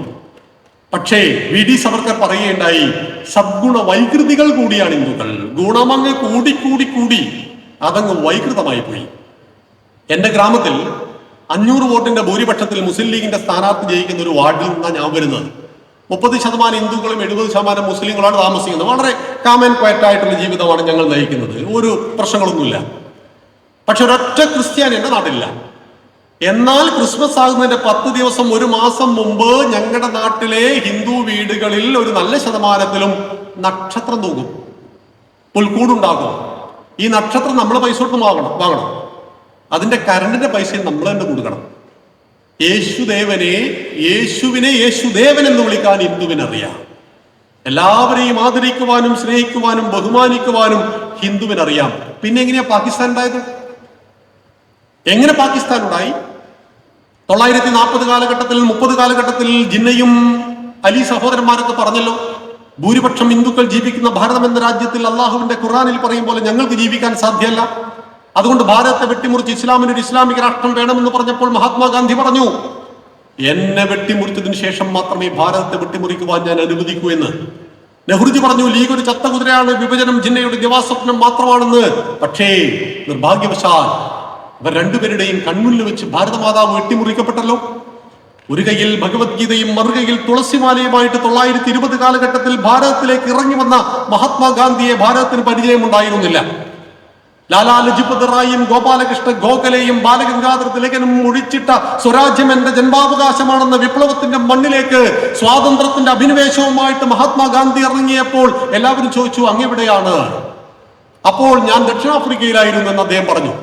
പക്ഷെ ഒരു കയ്യിൽ ഭഗവത്ഗീതയും മറുകയിൽ തുളസിമാലയുമായിട്ട് വന്ന മഹാത്മാഗാന്ധിയെ സ്വീകരിച്ചപ്പോൾ ജനങ്ങൾ ചോദിച്ചു, ഗാന്ധിജി, സായിപ്പിനെ ഓടിച്ചിട്ട് നമ്മളിപ്പോ ഏത് രാജ്യം ഉണ്ടാക്കാൻ പോകുന്നത്? മഹാത്മജി പറഞ്ഞു, രാമരാജ്യം. ലോകപ്രശസ്തമായ മഹാത്മാഗാന്ധിയുടെ വാക്കുകളാണ്. സായിപ്പ് ഈ മണ്ണിൽ നിന്ന് വിട്ടുപോയാൽ നാം ഉണ്ടാക്കാൻ പോകുന്ന രാജ്യത്തിന്റെ പേര് രാമരാജ്യം. രാമരാജ്യം എന്ന് പറഞ്ഞാൽ ധർമ്മരാജ്യം, സത്യരാജ്യം. ധർമ്മത്തെ പരിപാലിക്കുവാൻ വേണ്ടി നിർഗർഭിണിയായ ഭാര്യയെ പോലും കാട്ടിലേക്ക് പറഞ്ഞയക്കേണ്ടി വന്ന ആ ധർമ്മരാജ്യം കൈവരും സായിപ്പ് ഈ മണ്ണ് വിട്ട് പോയാൽ. 1947 ജൂൺ 3 അവസാനത്തെ വൈസ്രോയായ മൗണ്ട് ബാറ്റൻ പ്രഭു ജൂൺ 3 പ്ലാൻ പ്രഖ്യാപിച്ചു. ആകാശവാണിയിലൂടെ പറഞ്ഞു, ഞങ്ങൾ ഇന്ത്യ വിടുകയാണ്. ഇന്ത്യയെ രണ്ടായി വിഭജിച്ചിരിക്കുന്നു. ഒന്ന് ഇന്ത്യൻ യൂണിയൻ, ഒന്ന് പാകിസ്ഥാൻ യൂണിയൻ. 1947 ജൂൺ 20 അടിയന്തരമായ AICC സമ്മേളനം ലാഹോറിൽ, ഇന്നത്തെ പാകിസ്ഥാന്റെ ലാഹോറിൽ ചേർന്നു. ഭാരതത്തെ വെട്ടിമുറിക്കരുത് എന്ന് എല്ലാവരും പറഞ്ഞു. പക്ഷേ ഭാരതത്തിന്റെ വിഭജനത്തെ തടയുവാൻ നമുക്ക് കഴിഞ്ഞില്ല. ഭാരതമാതാവ് വെട്ടിമുറിക്കപ്പെട്ട് ഇസ്ലാമിക പാകിസ്ഥാനും മതേതര ഇന്ത്യ ഉണ്ടാക്കി. പ്രിയമുള്ളവരെ, ഇസ്ലാമിക പാകിസ്ഥാൻ ഇന്ന് പട്ടിണിയിലാണ്. എന്തുകൊണ്ടാണ് മയക്കുമരുന്നിന്റെ ഉപയോഗം കൂടുന്നത്? അഫ്ഗാനിസ്ഥാനും പാകിസ്ഥാനും ഇന്ന് ശ്രദ്ധിക്കുന്ന മയക്കുമരുന്നിലാണ്. 2000 നോട്ട് മോദിജി എടുത്തു കളഞ്ഞു, 1000 നോട്ട് എടുത്തു കളഞ്ഞു. കള്ളനോട്ട് അടിക്കാൻ കഴിയുന്നില്ല. ഇനി 500 നോട്ട് എടുക്കും. പരിതപിച്ചിട്ട് കാര്യമില്ല. ഡിജിറ്റൽ ഇന്ത്യ, രാജ്യത്തിലെ ക്രയവിക്രയം എല്ലാം ഡിജിറ്റലിലേക്ക് മാറുമ്പോൾ കള്ളനോട്ടില്ല, കള്ളപ്പണമില്ല. രാജ്യം സാമ്പത്തിക ശക്തിയായി കുതിക്കണമെങ്കിൽ കള്ളനോട്ടും കള്ളപ്പണവും ഉണ്ടാകാൻ പാടില്ല എന്ന് ഒരു ഭരണാധികാരിയുടെ ഇച്ഛാശക്തിയാണ്. അതുകൊണ്ട് പാകിസ്ഥാൻ, അഫ്ഗാനിസ്ഥാൻ ഇന്ന് ശ്രദ്ധിക്കുന്നത് എവിടെയാണെന്ന് മാത്രം, മയക്കുമരുന്ന് ബിസിനസ്സിലാണ് എന്ന് മാത്രം. ഞാൻ പറഞ്ഞു വന്നത്, 947 ശേഷം 75 വർഷങ്ങൾ പിന്തുടരുമ്പോഴും ഈ ഭാരതം അതിന്റെ സത്വബോധത്തെ പരിപൂർണമായിട്ട് വീണ്ടെടുത്തിട്ടില്ല. ഇനിയും ഒരുപാട് സഞ്ചരിക്കേണ്ടതുണ്ട് നാം മലയാളികൾ. എന്തെല്ലാം രാഷ്ട്രവിരുദ്ധ കാര്യങ്ങളാണ് ഇവിടെ നടക്കുന്നത്. നിങ്ങൾക്ക് ഓർമ്മയുണ്ടാകും മീശ എന്ന നോവൽ. ഞാനിത് പൈസ കൊടുത്ത് മേടിച്ചതിൽ സങ്കടപ്പെട്ടു പോയ 2 പുസ്തകങ്ങൾ ഉണ്ടായിരുന്നു. അതിൽ ഒന്ന് ഇതായിരുന്നു, മീശ. 150 രൂപ കൊടുത്ത് മാതൃഭൂമി ബുക്സ് പ്രസിദ്ധീകരിച്ച മീശ വാങ്ങി ഒരു സംവാദത്തിന് വേണ്ടിയിട്ടാണ്. ആ മീശയിൽ ഒരു കഥാപാത്രം രാവിലെ രണ്ടുപേർ നടന്നു പോകുന്നു. അപ്പൊ ഒന്നാമൻ ചോദിക്കുകയാണ്, കുളിച്ചൊരുങ്ങി സെറ്റ് സാരി ഉടുത്തുകൊണ്ട് വരുന്ന ഹിന്ദു സ്ത്രീകളെ കണ്ടപ്പോൾ ഒന്നാമൻ രണ്ടാമനോട് ചോദിക്കുകയാണ്, ഇവരെവിടുന്ന രാവിലെ വരുന്നത്? അത് അവർ അമ്പലത്തിൽ പോയിട്ട് വരികയാണ്. ഇവരെന്തിനാണ് അമ്പലത്തിൽ പോയത്? അത് ഭഗവാനെ നമസ്കരിക്കാൻ പോയതാണ്. അല്ല, ഇവർ ലൈംഗിക ആസക്തി തീർക്കുവാൻ ശാന്തിക്കാരനെ കാണാൻ പോയതാണ്. നോക്കൂ, എവിടെ? ഇവിടെ. മലയാള സാഹിത്യത്തിൽ എഴുത്തച്ഛൻ പുരസ്കാരം കൊടുത്തു ഇയാൾക്ക്. 5 ലക്ഷം രൂപയും പ്രശസ്തി പത്രവും. ആരാണ് എഴുത്തച്ഛൻ? രാമനെ നമുക്ക് പരിചയപ്പെടുത്തിയ കാരണനായ ഗണനായകൻ, ബ്രഹ്മാത്മകൻ, കാരുണ്യമൂർത്തി, ശിവശക്തി സംഭവൻ ദേവൻ, വാരണമുഖൻ, മമ പ്രാരബ്ധ വിഘ്നങ്ങളെ വാരണം ചെയ്തിടുവാൻ ആവോളം വന്ദിക്കുന്നേൻ. വാണിയിടുക നാരദമെന്നുടെ നാവു തന്മേൽ, വാണിമാതാവേ വർണ്ണ വിഗ്രഹേ വേദാത്മികേ, നാണമെന്നിയെ മുതാ നാവിന്മേൽ നടനം ചെയ്കെ, കേണാങ്കാനനെ യഥാ കാനനേ ദിഗംബരൻ. എത്ര മനോഹരമായ വാക്കുകൾ! ഇത് എഴുത്തച്ഛന്റെ വാക്കുകളാണ്. 60% സംസ്കൃതവും 30% മലയാളത്തെയും എടുത്ത് വാൽമീകി രാമായണത്തിന്റെ ആശയത്തെ ഒട്ടും ചോർന്നു പോകാതെ 2000-ഓളം ശ്ലോകങ്ങളിൽ വ്യാഖ്യാനിച്ച മലയാള ഭാഷയുടെ പിതാവ് തുഞ്ചത്തു രാമാനുജൻ എഴുത്തച്ഛന്റെ പേരിലുള്ള അവാർഡ് ഈ ഭരണകൂടം കഴിഞ്ഞ 4 വർഷം മുമ്പ് കൊടുത്തത്, എഴുത്തച്ഛൻ പുരസ്കാരം കൊടുത്തത് ഹിന്ദു സ്ത്രീകൾ അമ്പലത്തിൽ പോകുന്നത് ലൈംഗിക ആസക്തി തീർക്കണമെന്ന് പറഞ്ഞവനാണ്. മീശ എന്ന നോവലിനാണ്. ലജ്ജിക്കണ്ടേ മലയാളി? ആലോചിച്ചു നോക്കൂ. ഒരായുഷ്കാലം മുഴുവൻ കമ്മ്യൂണിസത്തിന് വേണ്ടി പടപ്പാട്ടുകളും വിപ്ലവ കഥകളും എല്ലാം രചിച്ച് നമ്മുടെ മനസ്സിൽ അന്തചിത്രം ഉണ്ടാക്കിയ ഒരു കവി ഉണ്ടായിരുന്നു, വയലാർ. വയലാറിന്റെ രാവണപുത്രി കേട്ടിട്ടില്ലേ? അനേകം രാമായണങ്ങളുണ്ട്. അതിലൊരു രാമായണമാണ് തമിഴ്നാട്ടുകാരന്റെ കമ്പരാമായണം. ഈ കമ്പരാമായണത്തിൽ 6 കാണ്ഡങ്ങളേ ഉള്ളൂ. കമ്പരാമായണത്തിലാണ് സീതാദേവിയുടെ അച്ഛൻ രാവണനാണെന്ന് പറയുന്നത്. മകളോടുള്ള ഇഷ്ടം മൂത്തിട്ടാണ് പുഷ്പവിമാനത്തിൽ മകളെ തട്ടിക്കൊണ്ടുപോയത് എന്നും പറയുന്നു. അതുകൊണ്ട് രാമനോട് അവർക്ക് വലിയ താല്പര്യമില്ല. സ്റ്റാലിനും ഉദയനിധി സ്റ്റാലിനൊക്കെ സനാതനധർമ്മത്തെ കൊന്നുകളയും എന്ന് പറയാനുള്ള കാരണം എന്തുകൊണ്ടാ? അവർക്ക് രാമനോട് താല്പര്യമില്ല, അവർക്ക് രാവണനോടാണ് താല്പര്യം. അതിനും നമ്മൾ ഹിന്ദുക്കൾ അംഗീകരിക്കുന്നവരാണ്. കമ്പരാമായണത്തെ നമ്മൾ തള്ളിക്കളയുന്നില്ല. ആനന്ദരാമായണം, അത്ഭുത രാമായണം, തുളസി രാമായണം, ഞങ്ങളുടെ മലബാറിലൊരു രാമായണം ഉണ്ട്, മാപ്പിള രാമായണം. മാപ്പിളപ്പാട്ടിന്റെ ഈണത്തിലുണ്ടാക്കിയ രാമായണം. പക്ഷേ ആദികാവ്യം, മൂലഗ്രന്ഥം വാൽമീകി രാമായണം. ആ വാൽമീകി മഹർഷി രചിച്ച രാമായണത്തിലെ രാമൻ മനുഷ്യനാണ്. എന്നാൽ അധ്യാത്മ രാമായണത്തിലെ മനുഷ്യൻ ദേവനാണ്. ഭക്തിയുടെ നിറകുടം അങ്ങനെ നിറഞ്ഞു തുളുമ്പുന്ന രീതിയിൽ അത്ര മനോഹരമായിട്ട് കാവ്യഭംഗിയോടുകൂടി അവതരിപ്പിച്ചു. ഇതുപോലെ തന്നെയാണ് അതിമനോഹരമായ ഭാഷയാണ് ആരുടേത്? വയലാറിൻ്റെത്. വയലാർ രാവണപുത്രിയായിട്ട് അവതരിപ്പിച്ചത് കേട്ടാൽ നമുക്ക് വയലാറിനോട് വെറുപ്പൊന്നും പിടിക്കില്ല. താടകയെ അവതരിപ്പിച്ചു. താടകയെ രാമന്റെ കാമുകിയാക്കി. ആ രാത്രി സ്വപ്നവും കണ്ട് വനനദീ തീരത്ത് ശ്രീരാമചന്ദ്രൻ ഉറങ്ങവേ, കാട്ടിലൂടെ അനങ്ങാതെ ഒച്ചയുണ്ടാക്കാതെ ഒട്ടുവളകൾ കിലുക്കാതെ ഏകയായി ദാശരഥിതൻ അരികത്തനുരാഗദാഹ പരവശയായി വന്നു താടക. ഞാൻ വടുവാർന്ന യുവാവിന്റെ കൈകളിൽ തോൾവരയെത്തി കിടന്ന കാർക്കുന്തലിൽ ഹേമാംഗങ്ങളിൽ താടകതൻ തളിർത്താമരമൊട്ടിളം കൈവിരലോടവേ അജ്ഞാതമേതോ മധുരാനുഭൂതിയിൽ അർത്ഥസുത്താന്തർവികാരമുണരവേ ആദ്യത്തെ മാദക ചുംബനത്തിൽ തന്നെ പൂത്തുവിടർന്നു പോയി രാമന്റെ കണ്ണുകൾ. താടക രാമനെ ചുംബിച്ചു. ആലോചിച്ചു നോക്കൂ, ഇതിനോ എല്ലാത്തിനും ഒരു പരിധി വേണ്ടേ? താടക എന്ന് പറയുന്ന ഘോരരൂപിണി ഭയങ്കരി വൻമല ചിറകറ്റ് വീഴുന്നത് പോലെ വന്നു വീണു അവളുടെ ശവശരീരമെന്ന് തുഞ്ചത്ത് രാമാനുജൻ എഴുത്തച്ഛൻ പറഞ്ഞ, വാൽമീകി പറഞ്ഞ ആ താടക ദ്രാവിഡ രാജകുമാരിയാണ്. പിന്നെ നമ്മളൊക്കെ ആര്യന്മാര്. നമ്മൾ എവിടുന്നാ വന്നത്? മധ്യപൂർവേഷ്യയിൽ നിന്ന് ഹിന്ദുക്കുഷ് പർവ്വതം വഴി വന്നിട്ട് ഇവിടെയുള്ള ദ്രാവിഡന്മാരെ തോൽപ്പിച്ചിട്ട് നമ്മൾ മെക്കാളെ പ്രഭു ഭാരതം മുഴുവൻ സഞ്ചരിച്ചു. എന്നിട്ട് അദ്ദേഹം ബ്രിട്ടീഷ് പാർലമെന്റിൽ നടത്തിയ പ്രസംഗത്തിൽ പറഞ്ഞു, ഞാൻ ഭാരതത്തിൽ തലങ്ങും വിലങ്ങും സഞ്ചരിച്ചു. ഞാനൊരു യാചകനെ കണ്ടില്ല, ഞാനൊരു മോഷ്ടാവിനെ കണ്ടില്ല. ഭാരതത്തെ ഭാരതമായി നിലനിർത്തുന്നത് അതിന്റെ വിദ്യാഭ്യാസ പദ്ധതിയാണ്, തകർക്കണം അതിനെ. അപ്പോഴാണ് മെക്കാളെ പ്രഭു നമ്മുടെ വേദങ്ങളെ വ്യാഖ്യാനിച്ചു. മധ്യപൂർവേഷ്യയിൽ നിന്നും ഹിന്ദുക്കുഷ് പർവ്വതം വഴി ഭാരതത്തിൽ വന്ന് ഇവിടെയുള്ള ആദിവാസികൾ എന്ന് പറയുന്ന ദ്രാവിഡന്മാരെ തോൽപ്പിച്ച് ഇവിടെ അധികാരം സ്ഥാപിച്ച ആര്യന്മാരാണ് നിങ്ങൾ. നിങ്ങൾ വരുത്തന്മാരാ, ഞങ്ങളും വരുത്തന്മാരാണ്. നിങ്ങൾ 1000 കൊല്ലം മുമ്പ് വന്നു, ഞങ്ങൾ 100 കൊല്ലം മുമ്പ് വന്നു. നമുക്ക് രണ്ടുപേർക്കും അവകാശപ്പെട്ട മണ്ണല്ലെന്ന് പറഞ്ഞപ്പോൾ അത് ഞാൻ 9ാം ക്ലാസ്സിൽ ഇപ്പോഴും പഠിച്ചിട്ടുണ്ട്. ഇപ്പോഴല്ല, ഞാൻ 9ാം ക്ലാസ്സിൽ പഠിക്കുമ്പോൾ അതിപ്പോഴും പഠിപ്പിക്കുന്നുണ്ട്. ആലോചിച്ച് നോക്കൂ. അങ്ങനെ താടകയെ കൊണ്ട് ചുംബിപ്പിച്ചു, രാവണന്റെ പുത്രിയായിട്ട് സീതയെ അവതരിപ്പിച്ചു, ഒക്കെ പറഞ്ഞ വയലാറ് മരിക്കുന്നതിന് ഏതാനും വർഷം മുമ്പ് അദ്ദേഹത്തിന് കുറ്റബോധം വല്ലാതെ ഉണ്ടായി. ഇപ്പൊ MD വാസുദേവൻ നായർ മരിക്കുന്നതിന്റെ ഭഗവതിയുടെ മുഖത്തേക്ക് കാറി തുപ്പിച്ചു. ആരെ കൊണ്ട്? നിർമാല്യത്തിൽ, വെളിച്ചപ്പാടിനെ കൊണ്ട്. പക്ഷേ മരിക്കുന്നതിന്റെ ഒരു 10-20 വർഷം മുമ്പായിട്ട് ഈ MD വാസുദേവൻ നായർ ഗുരുവായൂരും ശബരിമലയും ഈ കടാമുടി തന്നെയായിരുന്നു. ഇവർ സിനിമയിലൂടെ പലതും ചെയ്തു. ഇത് കണ്ടിട്ട് ഒരുപാട് യുവാക്കൾ ഹിന്ദുവിനെ ഉപേക്ഷിച്ചു. വയലാർ ജീവിച്ചിരിക്കുന്ന കാലത്ത്, നല്ല കഥകളും കവിതകളും എഴുതുന്ന കാലത്ത് ഒരുപാട് പണി ഹിന്ദുവിന് കൊടുത്തു. പക്ഷെ അവസാനം അദ്ദേഹം പറഞ്ഞു, വാളല്ലൻ സമരായുധം ജനജനദ്വാനം മുഴക്കിയിടുവാനാളല്ല, എൻ കരവാളു വിറ്റൊരു മണിപ്പൊൻ വീണ വാങ്ങിച്ചു ഞാൻ വിപ്ലവം വിറ്റു.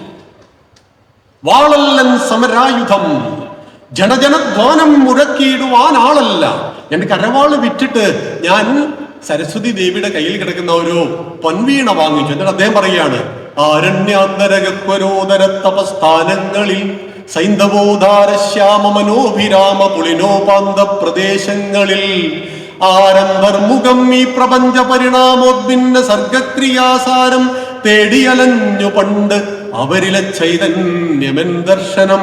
ഈ പ്രപഞ്ചത്തിന്റെ നിഗൂഢതകളെ തേടി ആരണ്യകങ്ങളിൽ അലഞ്ഞ മഹർഷിമാരുടെ ചൈതന്യമാണ് എന്റെ ദർശനമെന്നും വാളല്ലൻ സമരായുധമെന്നും വയലാർ പ്രഖ്യാപിച്ചു. വയലാറിന് തിരിച്ചറിവുണ്ടായത് പ്രായമേറെ കഴിഞ്ഞപ്പോഴാണ് എന്ന് മാത്രം.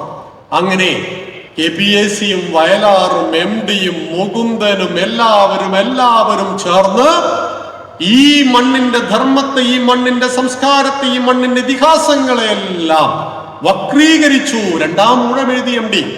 2ാം ഊഴത്തിലെ കേന്ദ്ര കഥാപാത്രം ഭീമന. ഭീമൻ ഗഡോൽക്കഥൻ കൊല്ലപ്പെട്ട രാത്രി ഭീമൻ ആ കൂടാരത്തിന്റെ അടുത്തുകൂടി നടക്കുമ്പോൾ ശ്രീകൃഷ്ണനും അർജുനും രഹസ്യം പറയുന്നു. ഇതാണ് രഹസ്യം. ഇതാണ് ഗഡോൽക്കഥനെ കൊല്ലിക്കുവാൻ കർണന്റെ കയ്യിലെ വേലുപയോഗിക്കേണ്ടി വന്നു. ഗഡോൽക്കഥനെ കൊല്ലിക്കുവാൻ വേണ്ടി തന്നെയാണ് ഞാൻ കൊണ്ടുവന്നത് എന്ന് ഭീമൻ കേട്ടു പറയുന്നത്. കാട്ടുപെണ്ണിൽ പിറന്ന മകനാണ് ഭീമന്, ഇടുമ്പിയിൽ പിറന്ന മകനാണ് ഗഡോൽക്കഥൻ. സവർണ മേധാവിയായ ശ്രീകൃഷ്ണൻ പറയുന്നു, ഈ ആദിവാസി സ്ത്രീയിൽ പിറന്ന കുട്ടിയെ കൊണ്ടുവന്ന് ഞാനായിട്ട് കൊല്ലിച്ചതാണ് എന്ന്. പക്ഷെ അഭിമന്യു മരിച്ചിട്ടുണ്ട്. പഞ്ചപാണ്ഡവന്മാരുടെ മുഴുവൻ മക്കളും യുദ്ധത്തിന് ശേഷവും മരിച്ചിട്ടുണ്ട്. അതെന്തി കണ്ടില്ല. പക്ഷെ ഒരു ഗഡോൽക്കഥന്റെ മരണം മാത്രം 2ാം ഊഴത്തിൽ MD ആഘോഷിച്ചു. ഞങ്ങളുടെ നാട്ടിൽ, നമ്മുടെ എല്ലാം നാട്ടിൽ ഇറങ്ങിയ ഒരു സിനിമ ഉണ്ടായിരുന്നു, വടക്കൻ വീരകഥ. അതിൽ നായകന്മാർ മുഴുവൻ ഞങ്ങളുടെ ഹീറോസ് ആയിരുന്നു. ആരോമൽ ചേവകറും ഉണ്ണിയാർച്ചയും എല്ലാം ഞങ്ങളുടെ നാട്ടുകാരാണ്, വടകരക്കാരാണ്. സിനിമ കണ്ട് പുറത്തിറങ്ങിയപ്പോ നമ്മൾ ചന്തുവിനെ സ്നേഹിച്ചു. ആരോമൽ ചേവകരെയും ഉണ്ണിയാർച്ചയും നമ്മൾ വെറുക്കാൻ തുടങ്ങി. അങ്ങനെ ഹിന്ദുവിനിട്ട് ഒരുപാട് പണികൾ വന്നു ഈ കേരളത്തിൽ. എല്ലാത്തിനെയും ഹിന്ദുക്കൾ അതിജീവിച്ചു. അതാണ് ഹിന്ദുവിന്റെ പ്രത്യേകത. പ്രശ്നങ്ങൾ എല്ലാ കാലത്തും ഉണ്ട്. പ്രശ്നങ്ങളില്ലാത്ത ലോകത്തെ കാണിക്കാൻ കഴിയുമോ? രാമന്റെ കാലത്ത് രാവണനുണ്ട്, കൃഷ്ണനുണ്ടെങ്കിൽ കംസനുമുണ്ട്. ഭഗവാൻ ശ്രീകൃഷ്ണൻ ജനിച്ചത് കാരാഗ്രഹത്തിലാണ്. അമ്മയുടെ മുലപ്പാൽ കുടിച്ചിട്ടില്ല. ജനിച്ചുടൻ വസുദേവൻ കൂട്ടയിൽ ചുമന്ന് യമുനാ നദി കടന്ന് നന്ദനോദ്യാനത്തിൽ എത്തിച്ചു.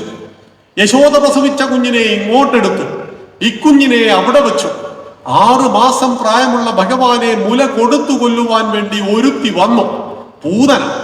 അവളുടെ മുല കുടിച്ചു കൊന്നു കളഞ്ഞു ഭഗവാൻ. പ്രിയമുള്ളവരെ, 33 കോടി ദൈവങ്ങളുടെ കയ്യിലേക്ക് നോക്കണം. വിഷ്ണുവിന് 4 കൈകളാണ്. ഒന്നാമത്തെ കയ്യിൽ ശംഖ് ഒരു ജലജീവിയാണ്. മാംസത്തെ മാറ്റി ശംഖൂതിയപ്പോൾ വേദാന്തം ഓങ്കാരം പുറത്തേക്ക് വന്നു. ഓം ഏകാക്ഷരം ബ്രഹ്മ, വിജ്ഞാനത്തിന്റെ പരമോന്നതമായ പദം ശംഖ്. 2ാമത്തെ കയ്യിൽ ചക്രം എന്ന് പറഞ്ഞാൽ അസ്ത്രം. ദൂരെയുള്ള ശത്രുവിനെ നിഗ്രഹിക്കുന്നത് അസ്ത്രം, കയ്യിൽ പിടിച്ചുപയോഗിക്കുന്നത് ശസ്ത്രം, മൂന്നാമത്തെ കയ്യിൽ ഗദയ, നാലാമത്തെ കയ്യിൽ താമരയാണ്. താമര വളരുന്നത് ചെളിയിലാണ്. പക്ഷെ ചെളിയുടെ യാതൊരു ദുർഗുണങ്ങളും താമരയെ സ്പർശിക്കുന്നില്ല. ചെളിയിൽ വളരുമ്പോഴും താമരയാണ് പൂജാപുഷ്പങ്ങളിൽ ഒന്നാമൻ. ഒരു കൈയിൽ ശംഖും മറുകൈയിൽ ചക്രവും മൂന്നാമത്തെ കൈയിൽ ഗദയും നാലാമത്തെ കൈയിൽ താമരയും വഹിച്ച ഭഗവാൻ പഠിപ്പിക്കുന്നു, അസ്ത്രവും ശസ്ത്രവും ഇല്ലെങ്കിൽ ശംഖും ഉണ്ടാവില്ല, താമര ഉണ്ടാവില്ല. നിങ്ങൾക്ക് ശംഖും താമരയും നിലനിൽക്കണമോ? ത്വം ഹി ദുർഗാ ദശപ്രഹരണധാരിണി. വന്ദേ മാതരം വെട്ടിമുറിച്ചു. വന്ദേ മാതരം, അമ്മയ്ക്ക് വന്ദനം. ആ വന്ദേ മാതരത്തിലെ ആദ്യത്തെ പല്ലവിയും ഒരനുപല്ലവിയും നമുക്കറിയുള്ളൂ. ത്വം ഹി ദുർഗാ ദശപ്രഹരണധാരിണി. അറിയില്ല. ശ്യാമളാം സരളാം സുസ്മിതാം ഭൂഷിതാം ധരണീ ഭരണീ മാതരം വന്ദേ മാതരം നമുക്കറിയില്ല. എല്ലാം വെട്ടിമുറിച്ചു സ്വതന്ത്ര ഭാരതത്തിൽ. അമ്മയെ വെട്ടിമുറിച്ചതുപോലെ തന്നെ വന്ദേ മാതരത്തെയും നഷ്ടപ്പെട്ടത് ഓരോന്നും തിരിച്ചു പിടിക്കുന്ന ഹിന്ദു ഈ 113ാമത് വർഷത്തിൽ ഈ മഹത്തായ ഹിന്ദു ഏകതയെ ആചരിക്കുമ്പോൾ നാം അറിയണം, ജാതീയതയും തൊട്ടുകൂടായ്മയും തീണ്ടിക്കൂടായ്മയും പവിത്രമായ ഈ ഹിന്ദുധർമ്മത്തിന്റെ ഭാഗമായിരുന്നില്ല. ആദിവാസി പെൺകുട്ടിയെ കല്യാണം കഴിക്കുവാൻ ഭീമൻ അന്നത്തെ നിയമം തടസ്സമായിരുന്നില്ല. അർജുനന്റെ ഒരു ഭാര്യയുടെ പേര് ഉലൂബി എന്ന മത്സ്യകന്യകയായിരുന്നു. അംഗരാജ്യത്തിലെ രാജാവായി കർണനെ വാഴിക്കുവാൻ ധൃതരാഷ്ട്രക്കും ദുര്യോധനും തടസ്സങ്ങളൊന്നും ഉണ്ടായിരുന്നില്ല എന്നറിയണം. എന്നാൽ പിന്നീട് എവിടെയോ വച്ച് ഒരു ദുർഘടഘട്ടത്തിൽ ജാതീയതയും തൊട്ടുകൂടായ്മയും തീണ്ടിക്കൂടായ്മയും വന്നു. ഹിന്ദുക്കളായിട്ടത് മാറ്റി. 924 വൈക്കം സത്യാഗ്രഹം 100 വർഷം കഴിഞ്ഞു.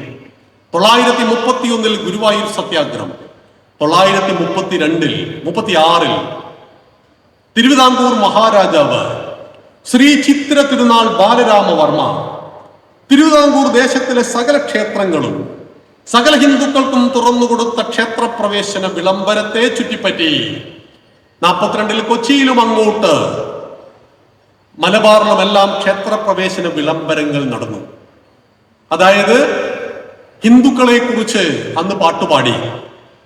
പരമ്പൊരുളൊന്നേ രണ്ടില്ല, ഉണ്മയുമൊന്നേ പലതില്ല, ഹരിയും ഹരനും ഹരിഹരസുതനും അതിനുടെ പലതാം രൂപങ്ങൾ, ദർശകരനവധിയുണ്ടാവാം, ദർശന വിവിധതയുണ്ടാകാം, എങ്കിലും അഖിലരുമൊന്നായൊഴുകും ഹിന്ദു ഭഗീരഥി ഒന്നാണേ. അജ്ഞരെ അവശരെ ആർത്തരെ നാം തുണ ചെയ്തൊപ്പമുയർത്തിടാം, അവരുടെ ഉള്ളിലുറഞ്ഞു നശിക്കും അജയ്യ ശക്തിയുണർത്തിടാം. അന്ത്യജനഗ്രജനില്ലിവിടെ, വർഗം വർണ്ണം മരുതിവിടെ, സകലരു അമ്മയ്ക്കോമന മക്കൾ, ബന്ധുക്കൾ നാം ഒന്നാണേ, ഹിന്ദുക്കൾ നാം ഒന്നാണേ. എല്ലാ ഹിന്ദു ഒന്നാണ്. സാഗരമുണ്ടെങ്കിൽ മാത്രമേ തിരയുള്ളൂ. ഹിന്ദു ഉണ്ടെങ്കിലേ ഹിന്ദു നായരുള്ളൂ. ഹിന്ദു ഉണ്ടെങ്കിലേ ഹിന്ദു ഈഴവനുള്ളൂ. ഹിന്ദു ഉണ്ടെങ്കിലേ ഹിന്ദു നമ്പൂതിരിയുള്ളൂ. സാഗരത്തെ സാഗരമായി നിലനിർത്തണം. നായാടി മുതൽ നമ്പൂതിരി വരെ ഹിന്ദു ബോധത്തിന് താഴെ സമുദായത്തെ പ്രതിഷ്ഠിക്കണം. എന്തേ മന്നത്ത് പത്മനാഭൻ പിള്ളയ്ക്ക് പിള്ള എന്ന പേരില്ലാതെ പോയത്? അദ്ദേഹത്തിന്റെ ജീവിതത്തിലെ ഒരു മനോഹരമായ രംഗമുണ്ടായിരുന്നു. ഒരിക്കൽ അദ്ദേഹത്തിന്റെ വീട്ടിലേക്ക് പുലയ സമൂഹത്തിലും ഈഴവ സമൂഹത്തിലും പെട്ട ഒരു സംഘം ആളുകൾ ചെന്നു. കൂടെ നായരുണ്ടായിരുന്നു, നമ്പൂതിരിയൊക്കെ ഉണ്ടായിരുന്നു. ഭക്ഷണം കൊടുക്കണം.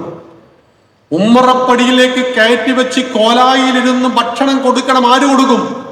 അമ്മ കൊടുക്കുവോ? അച്ഛൻ കൊടുക്കുവോ? അച്ഛനും അമ്മയും എല്ലാം കടുത്ത ജാതിവാദികളാണ്. ആര് കൊടുക്കും? വല്ലാതെ വിഷമത്തിൽപ്പെട്ട് ഉഴലുന്ന തന്റെ മകനെ കണ്ട മാത്രയിൽ ആ അമ്മ എല്ലാവർക്കും ഭക്ഷണത്തിന് ഇലവെച്ച് വിളമ്പി അയച്ചിൽ അമ്മ തന്നെ എടുത്തപ്പോൾ അന്ന് മന്നത്തിനു മനസ്സിലായി ഇത്തരം അമ്മമാർക്ക് ജനിക്കണം. അമ്മമാരാണ് പറഞ്ഞു. മന്നത്തിന് അധികാരത്തിനോട് ഒട്ടും താല്പര്യമുണ്ടായിരുന്നില്ല. മന്നം പറഞ്ഞു, ഞാൻ മത്സരിക്കില്ല, ഞാൻ ഒരാളുടെ പേര് പറയും, അയാൾ മത്സരിക്കണം, നമ്മൾ അയാളെ വിജയിപ്പിക്കണം. ആർ ശങ്കറിന്റെ പേര് പറഞ്ഞു. ആർ ശങ്കർ കൊട്ടാരക്കരയിൽ ഹിന്ദു മഹാമണ്ഡലത്തിന്റെ സ്ഥാനാർത്ഥിയെ മത്സരിച്ചു. നിർഭാഗ്യവശാൽ അദ്ദേഹം പരാജയപ്പെട്ടു. ആ പരാജയം മന്നത്തിന്റെ പരാജയമായിരുന്നു. കാരണം മന്നത്ത് പത്മനാഭന്റെ ചിന്ത എല്ലാത്തിനും മേലെയായിട്ട് ഈ ഹിന്ദുവിനെ പ്രതിഷ്ഠിക്കുക, ഞാനൊരു ഹിന്ദുവാണെന്ന അഭിമാനത്തോടുകൂടി പറയുക, അതിനുശേഷമാവട്ടെ ഞാനൊരു നായരോ ഈഴവനോ ഒക്കെ ആകേണ്ടത്. പക്ഷേ കമ്മ്യൂണിസ്റ്റ് പാർട്ടി പിടിച്ചത് ഈഴവ സമൂഹത്തെയാണ്. ഈഴവ സമൂഹത്തിൽ ആചാരങ്ങളും വിശ്വാസങ്ങളെയും ഇല്ലാതാക്കുവാൻ അവർക്കൊരു പരിധിവരെ കഴിഞ്ഞു. നായർ സമൂഹത്തെയും നമ്പൂതിരി സമൂഹത്തെയും അവർക്കൊരു പരിധിവരെ പിടിക്കാൻ കഴിഞ്ഞില്ല. പുലയ സമൂഹത്തെയും പിടിക്കാൻ കഴിഞ്ഞില്ല. ഞാൻ മലബാറുകാരനാണ്. ഞങ്ങളുടെ നാട്ടിൽ സാമുദായിക സംഘടനകൾക്ക് വലിയ പ്രാധാന്യമില്ല. എനിക്ക് തോന്നുന്നില്ല എൻ്റെ പഞ്ചായത്തിൽ തന്നെ NSS SNDP ഉണ്ടോ എന്ന് മനസ്സിലായിട്ടില്ല. പക്ഷെ വേണമെന്ന് ഞാൻ ഇപ്പോൾ ആഗ്രഹിക്കുകയാണ്. കാരണം കഴിഞ്ഞ ഏതാനും ദിവസങ്ങൾക്ക് മുമ്പ് ഒരു ഈഴവ സമൂഹത്തിൽപ്പെട്ട ഒരാൾ മരിച്ച വീട്ടിൽ ഞാൻ ചെന്നു. അവിടെ SNDPയുടെ ഒരു യോഗമുണ്ട്. അവര് വന്നിട്ട് പരമേശ്വരന്റെ കീർത്തനങ്ങൾ ഇങ്ങനെ വായിക്കുക. അല്ലാത്തടത്ത് രാഷ്ട്രീയക്കാർ കയറി ഇടപെടും. മരിച്ച വീട്ടിലും കല്യാണ വീട്ടിലും എല്ലാ പരിപാടികളിലും രാഷ്ട്രീയക്കാരുടെ ഇടപെടലുണ്ടാവും. ഞങ്ങൾ പറയാറുണ്ട്, ഒരു മംഗല്യ സൂക്തമെങ്കിലും അറിയാത്തടത്ത് ലോക്കൽ സെക്രട്ടറി സ്റ്റേജിൽ കയറരുത്. ഞങ്ങളുടെ നാട്ടിൽ ഞങ്ങൾ അനുവദിക്കാറില്ല. നിങ്ങൾ ഹിന്ദുവിന്റെ വീട്ടിലെ കല്യാണ വീടും മരിച്ച വീടും പാർട്ടിയുടെ പ്രവർത്തന മണ്ഡലമാക്കി തീർക്കരുത്. ഇസ്ലാമിന്റെ വീട്ടിൽ പോയാൽ എവിടെ നിൽക്കണമെന്ന് അവർക്കറിയാം, ക്രിസ്ത്യാനിയുടെ വീട്ടിൽ പോയാൽ എവിടെ നിൽക്കണമെന്ന് അവർക്കറിയാം. പക്ഷെ ഹിന്ദുവിന്റെ വീട്ടിൽ എവിടെയും ഓടിക്കയറാമെന്നും അവർക്കറിയാം. ആചാരങ്ങൾ അമ്പലം ചുമരല്ലേ വിഗ്രഹം കല്ലല്ലേ എന്ന് പറഞ്ഞത് സീരിയസ് ആയി എടുത്ത ഹിന്ദുക്കൾ, തിരിച്ചറിവുള്ള ഹിന്ദുക്കൾ തിരിച്ചറിഞ്ഞുകൊണ്ട് അമ്പലങ്ങളെല്ലാം പുനരുദ്ധരിച്ചപ്പോൾ ഇന്ന് പറയുന്നു BJP വളരുന്നുണ്ട്, കാരണം അമ്പലമാണ് എന്ന്. ആയിരിക്കാം. രാമക്ഷേത്രം ഉണ്ടാക്കി തരാമെന്ന് പറഞ്ഞിട്ട് തന്നെയാണ് BJP അധികാരത്തിൽ വന്നത് ഉത്തർപ്രദേശിൽ. 1984 BJPക്ക് 2 സീറ്റാ. 989 BJP 85 സീറ്റിലേക്ക് മാറിയത് ഒരു വിഷയവുമില്ല, രാമക്ഷേത്രം മാത്രമാണ്. എന്താ സംശയം? ഞങ്ങൾ അധികാരത്തിൽ വന്നാൽ ഈ ഷെഡിൽ കിടക്കുന്ന രാമനെ അയോധ്യയിലെ ഭവ്യമായ ക്ഷേത്രമുണ്ടാക്കി അതിന്റെ ഉള്ളിൽ പ്രതിഷ്ഠിച്ചു തരാം എന്ന് അദ്വാൻജി പറഞ്ഞു. എന്ന് പറഞ്ഞപ്പോഴാണ് സോമനാഥത്തിൽ നിന്നും അയോധ്യയിലേക്ക് രഥയാത്ര നടന്നത്. ആ രഥയാത്രയുടെ ഒറ്റ ലക്ഷ്യം രാഷ്ട്രീയമായിരുന്നില്ല, സാംസ്കാരികമായിരുന്നു. 490 വർഷങ്ങളായിട്ട് ഷെഡിൽ കിടക്കുന്ന രാമനെ അർഹമായ ക്ഷേത്രത്തിനുള്ളിൽ പ്രതിഷ്ഠിക്കുമെന്ന് പറയുന്നത് BJPയുടെ കാര്യമാണോ? അത് മുഴുവൻ ഹൈന്ദവ സമാജത്തിന്റെയും കാര്യമായിരുന്നു. അതിനാര് നേതൃത്വം കൊടുക്കും? ഇതായിരുന്നു ചോദ്യം. ആരതിന് നേതൃത്വം കൊടുക്കും? അവർക്കൊപ്പം രാഷ്ട്രം വന്നു നിന്നു, ഇന്നും നിൽക്കുന്നു എന്ന് മാത്രം. കാരണം രാമനില്ലാത്ത ഭാരതം നമുക്ക് ചിന്തിക്കാൻ കഴിയില്ല. രാമനും കൃഷ്ണനും ഇല്ലാത്ത ഭാരതം നമുക്ക് ചിന്തിക്കുവാൻ കഴിയില്ല. അതുകൊണ്ടാണ് രാമനും കൃഷ്ണന്റെയും പാദസ്പർശം പതിഞ്ഞ മണ്ണാണ് ഈ ഭാരതം. നമ്മുടെ പത്തനംതിട്ടയിലെ അമ്മമാര് ഞങ്ങളുടെ ഒരു ക്യാമ്പിൽ വന്നപ്പോൾ പറഞ്ഞു, ഞങ്ങൾ എവിടുന്ന് വരുന്നതെന്നറിയോ? സീതത്തോട്. എന്താ സീതത്തോട് പ്രത്യേകത? അത് വനവാസകാലത്ത് സീതാദേവി ഇവിടെയൊക്കെ വന്നപ്പോൾ ശുദ്ധമായൊരു അരുവി കണ്ടപ്പോൾ ഇവിടെ കുളിച്ചു. ഞങ്ങൾ തെളിവുണ്ടോ എന്നും ചോദിച്ചിട്ടില്ല, പറഞ്ഞാൽ അവർ ചിലപ്പോൾ ഞങ്ങളെ തല്ലിയേക്കാം. അതായത് സീതാദേവിയും ശ്രീരാമനും ലക്ഷ്മണനും ഹനുമാൻ സമേതം ഈ ഭാരതം മുഴുവൻ യാത്ര ചെയ്തിട്ടുണ്ട്. ആ സമയത്ത് അവർ നടന്ന് 14 കൊല്ലം ഉണ്ടല്ലോ കാട്ടിൽ, 13 കൊല്ലം അവർ കാട്ടിൽ തന്നെ ആയിരുന്നല്ലോ. ഈ സമയത്ത് പത്തനംതിട്ട ജില്ലയിൽ വന്നു പോലും, സീതത്തോട്ടിൽ കുളിച്ചു പോലും. വയനാട്ടുകാർ അഭിമാനത്തോട് പറയും, പാണ്ഡവൻ പാറയുണ്ട് ഇവിടെ. പാണ്ഡവൻ പാറയുടെ പ്രത്യേകത എന്താ? ഈ 5 പാണ്ഡവന്മാർ ഇരുന്ന ഒരു പാറ, അതിൽ വലിയ പാറ, അവിടെയാണ് ഭീമൻ ഇരുന്നത്. വലിയ പാറ ഭീമൻ ഇരുന്നു, അക്കങ്ങോ ഉറപ്പിച്ചു. ഇതാണ് വിശ്വാസം. പിതൃക്കൾക്ക് തർപ്പണം ചെയ്യുവാൻ ഭാരതത്തിൽ പുണ്യസ്ഥലമേത്? കാശ്മീരുകാരൻ പറയും അത് രാമേശ്വരമാണ്. പിതൃക്കൾക്ക് മോക്ഷം കിട്ടുവാനും മരിച്ചാൽ മോക്ഷം കിട്ടുന്ന സ്ഥലമേത്? കന്യാകുമാരിക്കൻ പറയും അത് കാശിയാണ് എന്ന്. സതീദേവിയുടെ മൃതശരീരത്തിന്റെ 51 ഭാഗങ്ങൾ വന്ന് വീണില്ലേ? ദക്ഷയാഗത്തിൽ ക്ഷണിക്കാതെ ചെന്ന സതീദേവിയെ ദക്ഷൻ അവഹേളിച്ചപ്പോൾ ആ അഗ്നിയിൽ ചാടി ജീവൻ ത്യജിച്ച മഹാദേവിയുടെ മൃതശരീരം കയ്യിൽ കിടക്കുന്നിടത്തോളം കാലം ദേവന്റെ കോപമടങ്ങില്ലെന്ന് മനസ്സിലാക്കിയപ്പോൾ മഹാവിഷ്ണുവിന്റെ സുദർശന ചക്രം ദേവിയുടെ മൃതശരീരത്തെ 51 പീസുകളാക്കിയപ്പോൾ ഈ 51 ശരീരഭാഗങ്ങൾ വന്നു പതിച്ചതാണ് 51 ശക്തിപീഠങ്ങൾ, 51 ദേവീക്ഷേത്രങ്ങൾ. അതിലൊരു ഭാഗം പതിച്ചതാണ് കന്യാകുമാരി. മറ്റൊന്നങ്ങനെ നേപ്പാളില, മറ്റൊന്ന് അഫ്ഗാനിസ്ഥാനുണ്ട്. അഖണ്ഡ ഭാരതം 64 ദശലക്ഷം ചതുരശ്ര കിലോമീറ്ററിൽ വ്യാപിച്ചു കിടന്ന എൻ്റെ ഭാരതത്തിന്റെ പേര് അഖണ്ഡ ഭാരതം. ഇന്ന് നരേന്ദ്രമോദിജി ഭരിക്കുന്ന രാജ്യത്തിന്റെ വലിപ്പം എത്രയാണെന്നറിയോ? 36 ദശലക്ഷം ചതുരശ്ര കിലോമീറ്റർ. മറഞ്ഞു മഹത്തായ ഗാന്ധാരദേശം, മറഞ്ഞു മഹോദാര ബ്രഹ്മപ്രദേശം, മുറിഞ്ഞറ്റു വീണു മനോരമ്യ ലങ്ക, മഹാദേവി നിൻ കാലിലെ പൊൻചിലങ്ക. ശ്രീലങ്ക രാവണന്റെ സാമ്രാജ്യമല്ലത്, അത് കുബേരന്റെ സാമ്രാജ്യമാണ്. ഹിന്ദുക്കൾക്ക് 33 കോടി ദൈവങ്ങളിൽ ഒരു ദൈവത്തിന്റെ പേരാണ് കുബേരൻ അഥവാ വൈശ്രവണൻ. വൈശ്രവണൻ അമ്പലമുണ്ടാക്കിയവരെ നമ്മൾ സമ്പത്തിനെ ആരാധിക്കുവാൻ പഠിപ്പിച്ചു. രാവിലെ എഴുന്നേറ്റ് കണി കാണാൻ പറഞ്ഞു. കുറുക്കനെയാണോ? അല്ല, കൈവെള്ളയെ 2 കൈകളും ഇങ്ങനെ വെച്ച് രാവിലെ എഴുന്നേറ്റ് ഉടനെ ഒരു ചെറിയ മന്ത്രം, കരാഗ്രേ വസതേ ലക്ഷ്മി കരമധ്യേ സരസ്വതി. ആദ്യം ലക്ഷ്മിയാ, പിന്നെയാ സരസ്വതി. എന്തേ? സമ്പത്തിനെ ആരാധിക്കുവാൻ പഠിപ്പിച്ചു. ദാരിദ്ര്യങ്ങളിൽ വലിയ ദുഃഖമാണ്, ദുഃഖങ്ങളിൽ വലിയ ദുഃഖമാണ് ദാരിദ്ര്യ ദുഃഖം എന്ന് പഠിപ്പിച്ചു.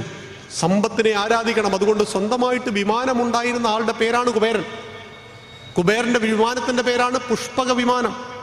ആ വിമാനവും രാവണൻ അടിച്ചു മാറ്റി, കുബേരനെ ഓടിച്ചു. കുബേരൻ പോയിട്ട് എവിടെയോ ഒളിച്ചു. നിങ്ങളുടെ കയ്യിൽ എത്ര സമ്പത്തുണ്ടായിരുന്നിട്ടും കാര്യമില്ല, ശക്തിയില്ല എങ്കിൽ കുബേരൻ ഓടിയതുപോലെ ഓടേണ്ടി വരും. ആലോചിച്ച് നോക്കൂ, ആ ലങ്കയിൽ 1 ലിറ്റർ ഡീസലിന് 286 രൂപയാണ്. പിച്ചതണ്ടുകയാണ്. ഈ ദേവിയുടെ മഹത്തായ കാൽപാദമെന്ന് വിശേഷിപ്പിക്കുന്ന സ്വർണമയൂരലങ്ക, രാവണന്റെ കുബേരന്റെ സാമ്രാജ്യം എന്ന് വിശേഷിപ്പിച്ച സ്വർണമയൂരലങ്ക പിച്ചതണ്ടുവാൻ കാരണമെന്ത്? ഭാരതത്തിൽ നിന്ന് വിട്ടുപോയി. പാകിസ്ഥാൻ, ഒരൊറ്റ ദിവസം അവിടെ അസ്വസ്ഥതയില്ലാത്ത ദിവസങ്ങളുണ്ടാവും. ഒരു വർഷം ശരാശരി 20,000 മുസ്ലിം സഹോദരങ്ങൾ പൊട്ടിത്തെറിച്ച് മരിച്ചു പോകുന്നു. ഷിയാ മുസ്ലിങ്ങൾ സുന്നികളുടെ പള്ളിയിൽ ബോംബ് വെക്കും, സുന്നി മുസ്ലിങ്ങൾ ഷിയാ മുസ്ലിമിന്റെ പള്ളിയിൽ ബോംബ് വെക്കും. പരസ്പരം പോരടിച്ച് പൊട്ടിത്തെറിച്ച് മരിക്കുമ്പോൾ ലാത്തിയെടുത്തൊരു പോലീസുകാരൻ പോലും കാവൽ നിൽക്കാതെ 20 കോടി മുസ്ലിങ്ങൾ നിർഭയം നിസ്കരിക്കുന്ന ലോകത്തിലെ ഏകരാജ്യത്തിന്റെ പേരേത്? 80% ഹിന്ദുക്കൾ ഇന്നും ജീവിക്കുന്ന ഈ ഭാരതമാണെന്നറിയണം. അതാണ് ഭാരതം, അതാണ് ഹിന്ദുത്വം. അതുകൊണ്ട് നമ്മുടെ നാടിന് 3 പേരുണ്ട്. അർത്ഥശൂന്യമായ ഇന്ത്യ, ഭാരതം, ഭാസിൽ രമിക്കുന്നത്, പ്രകാശത്തിൽ രമിക്കുന്നത് ഭാരതം. 3 ഹിന്ദുസ്ഥാൻ. ഹിന്ദുസ്ഥാൻ, ഹിന്ദു രാഷ്ട്രം. പരംപൂജനീയ സർസംഘചാലക് ഇവിടെ 5-ാം തീയതി വന്നു. ഞങ്ങൾ ജന ടി വിയിലൂടെ അതൊക്കെ കണ്ടു. അതിഗംഭീരമായ സദസ്സും പ്രൗഢഗംഭീരമായ പരിപാടിയും. പക്ഷെ അത് ഹിന്ദു രാഷ്ട്രത്തിന്റെ ആളാണ്. ഹിന്ദു രാഷ്ട്രം ഉണ്ടാക്കാൻ നടക്കുന്ന RSS എന്ന സംഘത്തിന്റെ പരമമായ തലവനാണ് അദ്ദേഹം. പക്ഷേ ഹിന്ദുരാഷ്ട്രം ഏതാണ്? ഹിന്ദുരാഷ്ട്രം വരും. ഹിന്ദുരാഷ്ട്രമല്ലേ ഇതിപ്പോ നിലവിൽ? ഹിന്ദുരാഷ്ട്രമല്ലേ? ഈ മണ്ണിന്റെ 3ാമത്തെ പേര് ഹിന്ദുസ്ഥാൻ. ഹിന്ദുസ്ഥാൻ പെട്രോളിയം, RSSകാരന്റെ പെട്രോളാ. HMT Hindustan machines and tools, HBC Hindustan business corporation. ഞങ്ങളുടെ മലപ്പുറം ജില്ലക്കാരൻ അബ്ദുൾ സമദ് സമദാനി ലീഗിന്റെ നേതാവാണ്. മാതൃഭൂമിയിൽ ലേഖന പരമ്പരകൾ എഴുതിയിരുന്നു ഹിന്ദുസ്ഥാൻ ഹമാര എന്ന പേരിൽ. അപ്പൊ ഹിന്ദുസ്ഥാൻ ഏതാ? ഹിമാലയം സമാരഭ്യ യാവതിന്ദു സരോവരം തം ദേവനിർമ്മിതം ദേശം ഹിന്ദുസ്ഥാനം പ്രചക്ഷതേ. വിഷ്ണുപുരാണം. വടക്ക് ഹിമാലയത്തിൽ നിന്നും ആരംഭിച്ച് സിന്ധു മഹാസാഗരം വരെ ദേവനാൽ നിർമ്മിക്കപ്പെട്ട അതിമനോഹരമായൊരു ഭൂപ്രദേശം. ആ മണ്ണിന്റെ പേര് ഹിന്ദുസ്ഥാൻ. ഹിന്ദുക്കൾ വസിക്കുന്ന സ്ഥാൻ ഹിന്ദുസ്ഥാൻ. അപ്പോ നമ്മുടെ സർസംഘചാലകൻ മുന്നോട്ട് വെക്കുന്ന ആശയം എന്താണ്? നമസ്തേ സദാ വത്സലേ മാതൃഭൂമി. എപ്പോഴും നമസ്കാരം വാത്സല്യവതിയായ എൻ്റെ മാതൃഭൂമിക്ക്. ഈ മണ്ണിന്റെ അമ്മയാണ്. ത്വയാ ഹിന്ദു ഭൂമേ സുഖം വർദ്ധിതോഹം. അല്ലയോ ഹിന്ദു ഭൂമേ, നീ ഞങ്ങളെ സുഖമായി വളർത്തും. നമ്മളെ പോലെ സുഖമുള്ള ഒരു ജനത എവിടെയാ? ആണിനും പെണ്ണിനും ഇങ്ങനെ ഒന്നിച്ചിരിക്കാം. നിങ്ങൾക്ക് രാഷ്ട്രപതിയാകാം, പ്രധാനമന്ത്രിയാകാം, രാജ്യരക്ഷാ വകുപ്പ് മന്ത്രിയാകാം. മോദിജി ഇന്ത്യൻ പ്രധാനമന്ത്രിയായി പോകുമ്പോൾ ഗുജറാത്ത് ഏൽപ്പിച്ചത് ആനന്ദീബെൻ പട്ടേൽ എന്ന സ്ത്രീയുടെ കയ്യിലായിരുന്നു. എന്നാൽ ഈ കഴിഞ്ഞ 2016 തെരഞ്ഞെടുപ്പിൽ ഞങ്ങളുടെ നാട്ടിൽ 21 നിയമസഭാ തെരഞ്ഞെടുപ്പിൽ ഞങ്ങളുടെ കോഴിക്കോട് ഒരു മുസ്ലിം ലീഗിന്റെ സ്ഥാനാർത്ഥിയായിട്ട് ഒരു വനിത മത്സരിച്ചു. പത്രത്തിൽ വെണ്ടക്കാക്ഷരത്തിൽ വാർത്ത, അയ്യോ വനിത മത്സരിക്കുന്നേ, വനിത മത്സരിക്കുന്നേ എന്നും പറഞ്ഞിട്ട്. ജയിച്ചില്ല. ഒരു സ്ത്രീ MLA സ്ഥാനാർത്ഥിയായി മത്സരിക്കുന്നു എന്നത് പോലും വലിയ വാർത്തയാണ് ഇന്ത്യൻ യൂണിയൻ മുസ്ലിം ലീഗിലെങ്കിൽ ഇന്ദിരാഗാന്ധിയും ദ്രൗപദി മുർമുവും പ്രതിഭ പാട്ടീലും ഈ മണ്ണിന്റെ പ്രധാനമന്ത്രിയും രാഷ്ട്രപതിയുമായിട്ടുണ്ട്. ഇപ്പോഴത്തെ ധനകാര്യ വകുപ്പ് മന്ത്രി കഴിഞ്ഞ രാജ്യരക്ഷാ വകുപ്പ് മന്ത്രിയായിരുന്നു നിർമ്മല സീതാരാമൻ. എൻ്റെ പ്രിയപ്പെട്ട ഹിന്ദു സ്ത്രീകളെ, ഹിന്ദു അമ്മമാരെ, പെങ്ങന്മാരെ, നിങ്ങളെപ്പോലെ ഭാഗ്യം ചെയ്ത ഒരു ജനത സ്ത്രീകളെ ഇവിടെയുണ്ട്. മതമുള്ളവനും മതമില്ലാത്തവനെയും അമ്പലത്തിൽ പോകുന്നവനെയും പോകാത്തവനെയും ഒന്നിച്ചു കാണുവാൻ കഴിയുന്ന ധർമ്മം ഹിന്ദുത്വം. ഞാൻ എല്ലായിടത്തും പറയുകയാണ്, ഒരിക്കൽ കൂടി പറഞ്ഞ് നിങ്ങളെ ബോറടിപ്പിക്കുവാൻ ഞാൻ ആഗ്രഹിക്കുന്നു. ഞങ്ങൾ കോട്ടയത്തേക്ക് വരികയാണ്. അപ്പൊ താനൂരിലെത്തിയപ്പോൾ ഞങ്ങളുടെ ട്രെയിനിന്റെ ഓപ്പോസിറ്റ് സീറ്റിൽ 3 പെൺകുട്ടികൾ വന്നിരുന്നു. ഒരു മുസ്ലിം പെൺകുട്ടിയും 2 ഹിന്ദു പെൺകുട്ടികളും. മുസ്ലിം പെൺകുട്ടി തട്ടം ഇങ്ങനെ വലിച്ച് താഴ്ത്തുന്നുണ്ട്, അവരുടെ മുടി ഞങ്ങൾ കാണാതിരിക്കാൻ. എന്നാൽ ഹിന്ദു പെൺകുട്ടി പാൻറ് ഇട്ടിട്ടുണ്ടോന്ന് ചോദിച്ചാൽ ഇട്ടിട്ടുണ്ട്, ഇട്ടിട്ടില്ലേന്ന് ചോദിച്ചാൽ ഇട്ടിട്ടില്ല. മൊത്തം കീറി പറഞ്ഞിരിക്കുന്നു. കയറി ചൊറിയാൻ പോകരുത്, അത് അവളുടെ വസ്ത്ര സ്വാതന്ത്ര്യമാണ്. നിങ്ങൾ കരുതും ഇതൊരു പാവപ്പെട്ട വീട്ടിലെ കുട്ടിയാണെന്ന്. അല്ല കേട്ടോ, ഇത് വലിയ പൈസയുടെ പാൻറ്റാ, കീറി പറഞ്ഞു എന്ന് മാത്രമേ ഉള്ളൂ. അവളുടെ വ്യക്തി സ്വാതന്ത്ര്യമാണ്. നിങ്ങൾ ഈ സെറ്റ് സാരിയും ചുരിദാറൊക്കെ ഇടാൻ സ്വാതന്ത്ര്യമുള്ളതുപോലെ തന്നെ അവൾക്ക് കീറി പറഞ്ഞ പാൻറ് ഇടാനുള്ള സ്വാതന്ത്ര്യമുണ്ട്. പക്ഷെ ഈ പാൻറ് ഇട്ട് തുട മുഴുവൻ പുറത്ത് കാണിച്ചിട്ട് അവൾ ചോദിക്കുന്ന ഒരു ചോദ്യമുണ്ട്, ഹിന്ദു ആയതിൽ അഭിമാനിക്കാൻ ഇപ്പൊ എന്താ ഉള്ളതെന്ന്. എൻ്റെ പൊന്നു മോളെ, നിനക്ക് ഈ പാൻറ് ഇടണമെങ്കിൽ നീ ഒരു ഹിന്ദു പെൺകുട്ടി ആയിരിക്കണം. ഈ തിരിച്ചറിവാണ് നമ്മുടെ പെൺകുട്ടികൾക്ക് വേണ്ടത്. ഈ തിരിച്ചറിവാണ് നമ്മുടെ ആൺകുട്ടികൾക്ക് വേണ്ടത്. നമ്മുടെ യുവ സമൂഹത്തിന് വേണ്ടത് ഈ തിരിച്ചറിവാണ്. ഞാൻ ഈ അനുഭവിക്കുന്ന സ്വാതന്ത്ര്യത്തിന്റെ അടിസ്ഥാന കാരണം ഈ മണ്ണിൽ ഹിന്ദു ഭൂരിപക്ഷമായതുകൊണ്ടാണെന്ന് അവരറിയണം. നിങ്ങളോട് കാണാൻ ഞാൻ പറയില്ല, പക്ഷേ എപ്പോഴെങ്കിലും നിങ്ങൾ കാണുമ്പോൾ യൂട്യൂബിൽ ഒരു കാഴ്ചയുണ്ട്. അഫ്ഗാനിസ്ഥാനിൽ 14 വയസ്സ് പ്രായമുള്ള ഒരു കുട്ടിയുടെ കൈപ്പത്തി വെട്ടിമാറ്റുന്ന രംഗമാണ്. ആ കുട്ടി ചെയ്ത് തെറ്റെന്തെന്നറിയണ്ടേ? അവൾ നെയിൽ പോളിഷ് ഇട്ടു. ഞങ്ങളുടെ നാട്ടിൽ അതിന് ക്യൂട്ടസ് എന്ന് പറയും. നെയിൽ പോളിഷ് ഇട്ടു, അവിടെ പാടില്ല. താലിബാൻ ഭരണകൂടത്തിൽ സ്ത്രീകൾ പുറത്തിറങ്ങുമ്പോൾ കണ്ണ് മാത്രമേ പുറത്ത് കാണിക്കാൻ പാടുള്ളൂ. കോട്ടയത്തെ വൈക്കത്തെ അഖില ഹാദിയായില്ലേ? അഖില പറഞ്ഞു എനിക്ക് സ്വാതന്ത്ര്യത്തിന്റെ മതം വേണം. സ്വാതന്ത്ര്യം എന്ന് പറഞ്ഞപ്പോൾ നമ്മൾ കരുതി വലിയ സ്വാതന്ത്ര്യമായിരിക്കും. പക്ഷെ പിന്നീട് അഖിലയുടെ കണ്ണ് മാത്രമേ കാണുന്നുള്ളൂ. ഇതാണ് സ്വാതന്ത്ര്യം. ഒരു നിമിഷം നിങ്ങൾക്ക് ചിന്തിക്കുവാൻ കഴിയുമോ ഹിന്ദു സ്ത്രീകൾക്ക്? ഒരു നിമിഷം നിങ്ങൾ ഉപയോഗിക്കുന്ന വസ്ത്രം മുഴുവൻ കറുത്ത വസ്ത്രം, നിങ്ങളുടെ തലമുടിയും നിങ്ങളുടെ മുഖവും മറച്ച് കണ്ണ് മാത്രം പുറത്ത് കാണിച്ച്. ഞങ്ങളുടെ കാസർഗോഡൊക്കെ തൊട്ടടുത്ത സ്ഥലമൊക്കെ ചെന്നാൽ കണ്ണിന് നെറ്റൂട്ടുണ്ടാവും. കണ്ണ് നമ്മൾ കാണാതിരിക്കാൻ. ആലോചിച്ച് നോക്കൂ, ഹിന്ദു സ്ത്രീകൾ എത്ര ഭാഗ്യവതികൾ.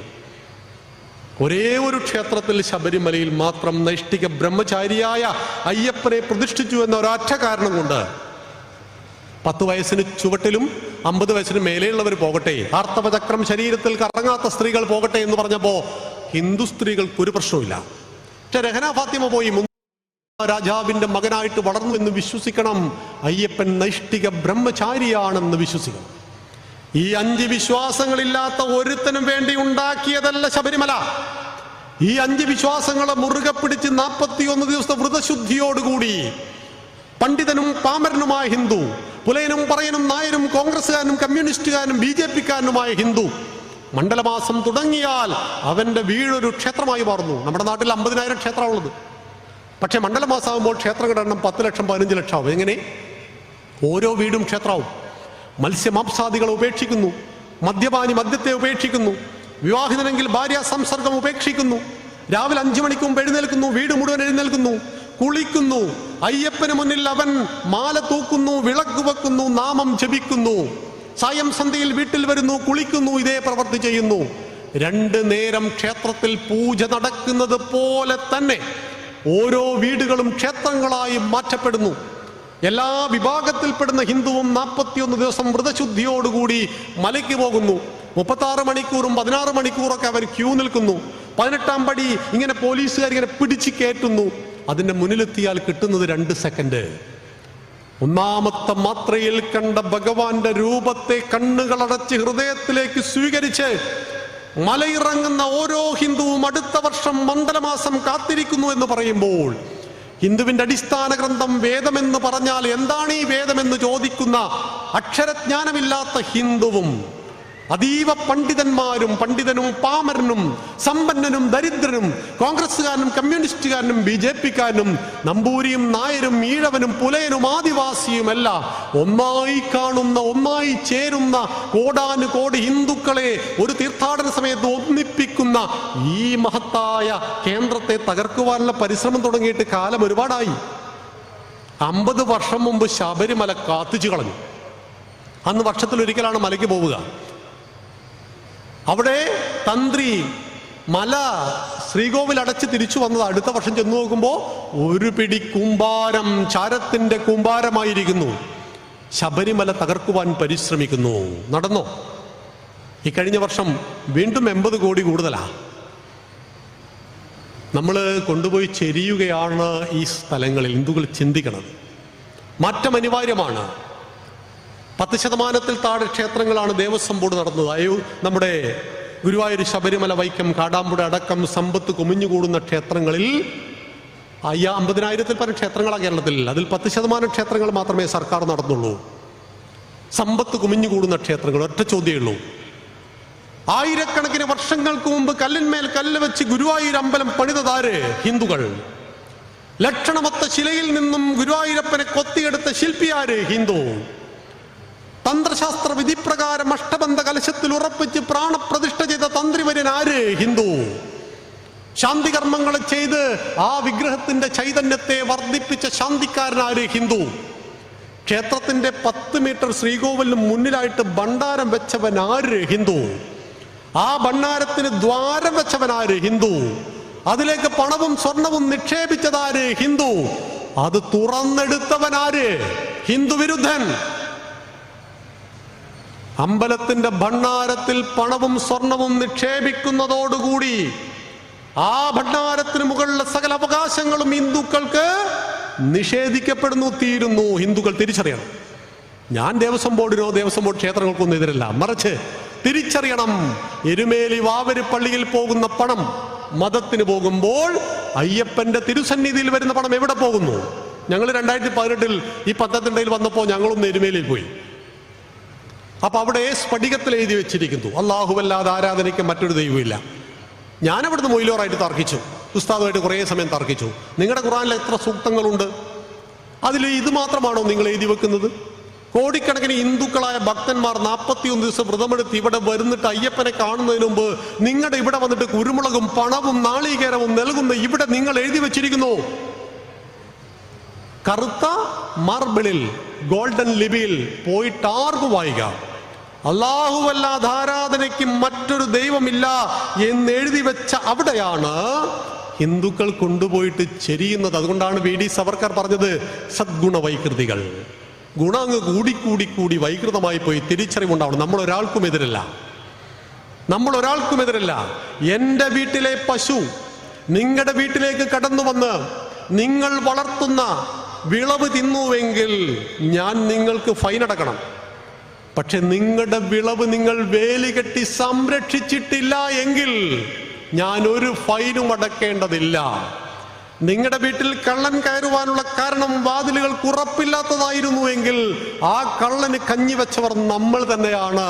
ആ കള്ളനെ കള്ളനാക്കിയത് നമ്മളാണെന്നറിയണം. നമ്മുടെ വിശ്വാസങ്ങൾക്കും നമ്മുടെ ആചാരങ്ങൾക്കും നമ്മുടെ ക്ഷേത്ര ഭണ്ഡാരങ്ങൾക്കും നേരെ ഈ കൈകൾ ഉയരുമ്പോൾ അതിന് മറുപടി കൊടുക്കുവാൻ നമുക്ക് കഴിയണം.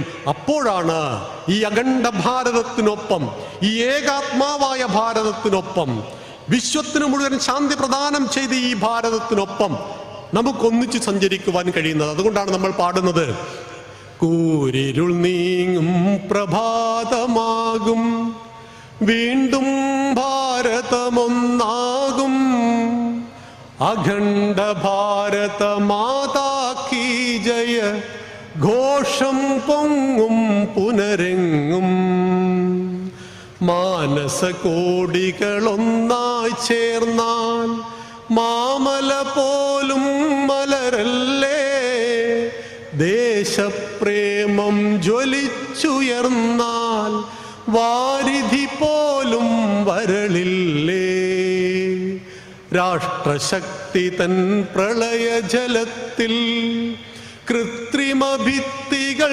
തകരില്ലേ, ദുസ്സഹമാമി ദുരന്ത ചിത്രം ദുസ്വപ്നം പോൽ മറയില്ലേ. ദൈനംദിനം എത്ര വീര സൈനികരാണ് നമ്മുടെ നാടിനു വേണ്ടി ജീവൻ ബലിദാനം നൽകുന്നത്. നമ്മുടെ പാർലമെന്റ് ആക്രമിച്ചു. അഫ്സൽ ഗുരു എന്ന കൊടും ഭീകരൻ, അന്ന് ആ ഭീകരനെ തൂക്കിക്കൊന്നു. പിന്നീട് നമ്മുടെ നാട്ടിൽ സച്ചിദാനന്ദൻ എന്ന കവി എഴുതി, പോറ്റിയുടെ കോടതിയിൽ പുലയന് നീതി കിട്ടുമോ എന്ന്. ആലോചിച്ചു നോക്കൂ, ഭാരതത്തിലെ കോടതികൾ പോറ്റിമാരുടെ കോടതികളാണെന്നും ഇവിടെ കവിതയിൽ പുലയൻ എന്ന് പറഞ്ഞത് മുസ്ലിങ്ങളെ ഉദ്ദേശിച്ചിട്ടാണ് എന്നും മുസ്ലിങ്ങൾക്ക് ഇന്ത്യൻ കോടതിയിൽ നിന്ന് നീതി കിട്ടില്ല എന്നും പറഞ്ഞപ്പോൾ പരമേശ്വർജി എഴുതി, അവരുടെ ചുടുചോര വീണു ചുവക്കാത്ത ചൊരിമണൽ പോലുമില്ലെൻ്റെ നാട്ടിൽ, അവരുടെ ഗർജനം കേട്ടു കുലുങ്ങാത്ത മലകളും മരവുമില്ലെൻ്റെ നാട്ടിൽ, അവരുടെ പോർവിളി കേട്ടു തരിക്കാത്ത സമരാങ്കണങ്ങളില്ലെൻ്റെ നാട്ടിൽ, അവരുടെ ബന്ധുക്കൾ കണ്ണീരൊഴുക്കാത്ത ഭവനങ്ങളിലൊന്നു എൻ്റെ നാട്ടിൽ. ശിവ ശിവ എന്നിട്ടും അവരെ കുറിച്ചുള്ള കവിതകൾ പാടാൻ കവികളില്ല. രാഷ്ട്രത്തിനു വേണ്ടി മരിച്ച ധീര യോദ്ധാക്കളെ കുറിച്ച് പാടുവാൻ മലയാളത്തിൽ കവികളില്ല.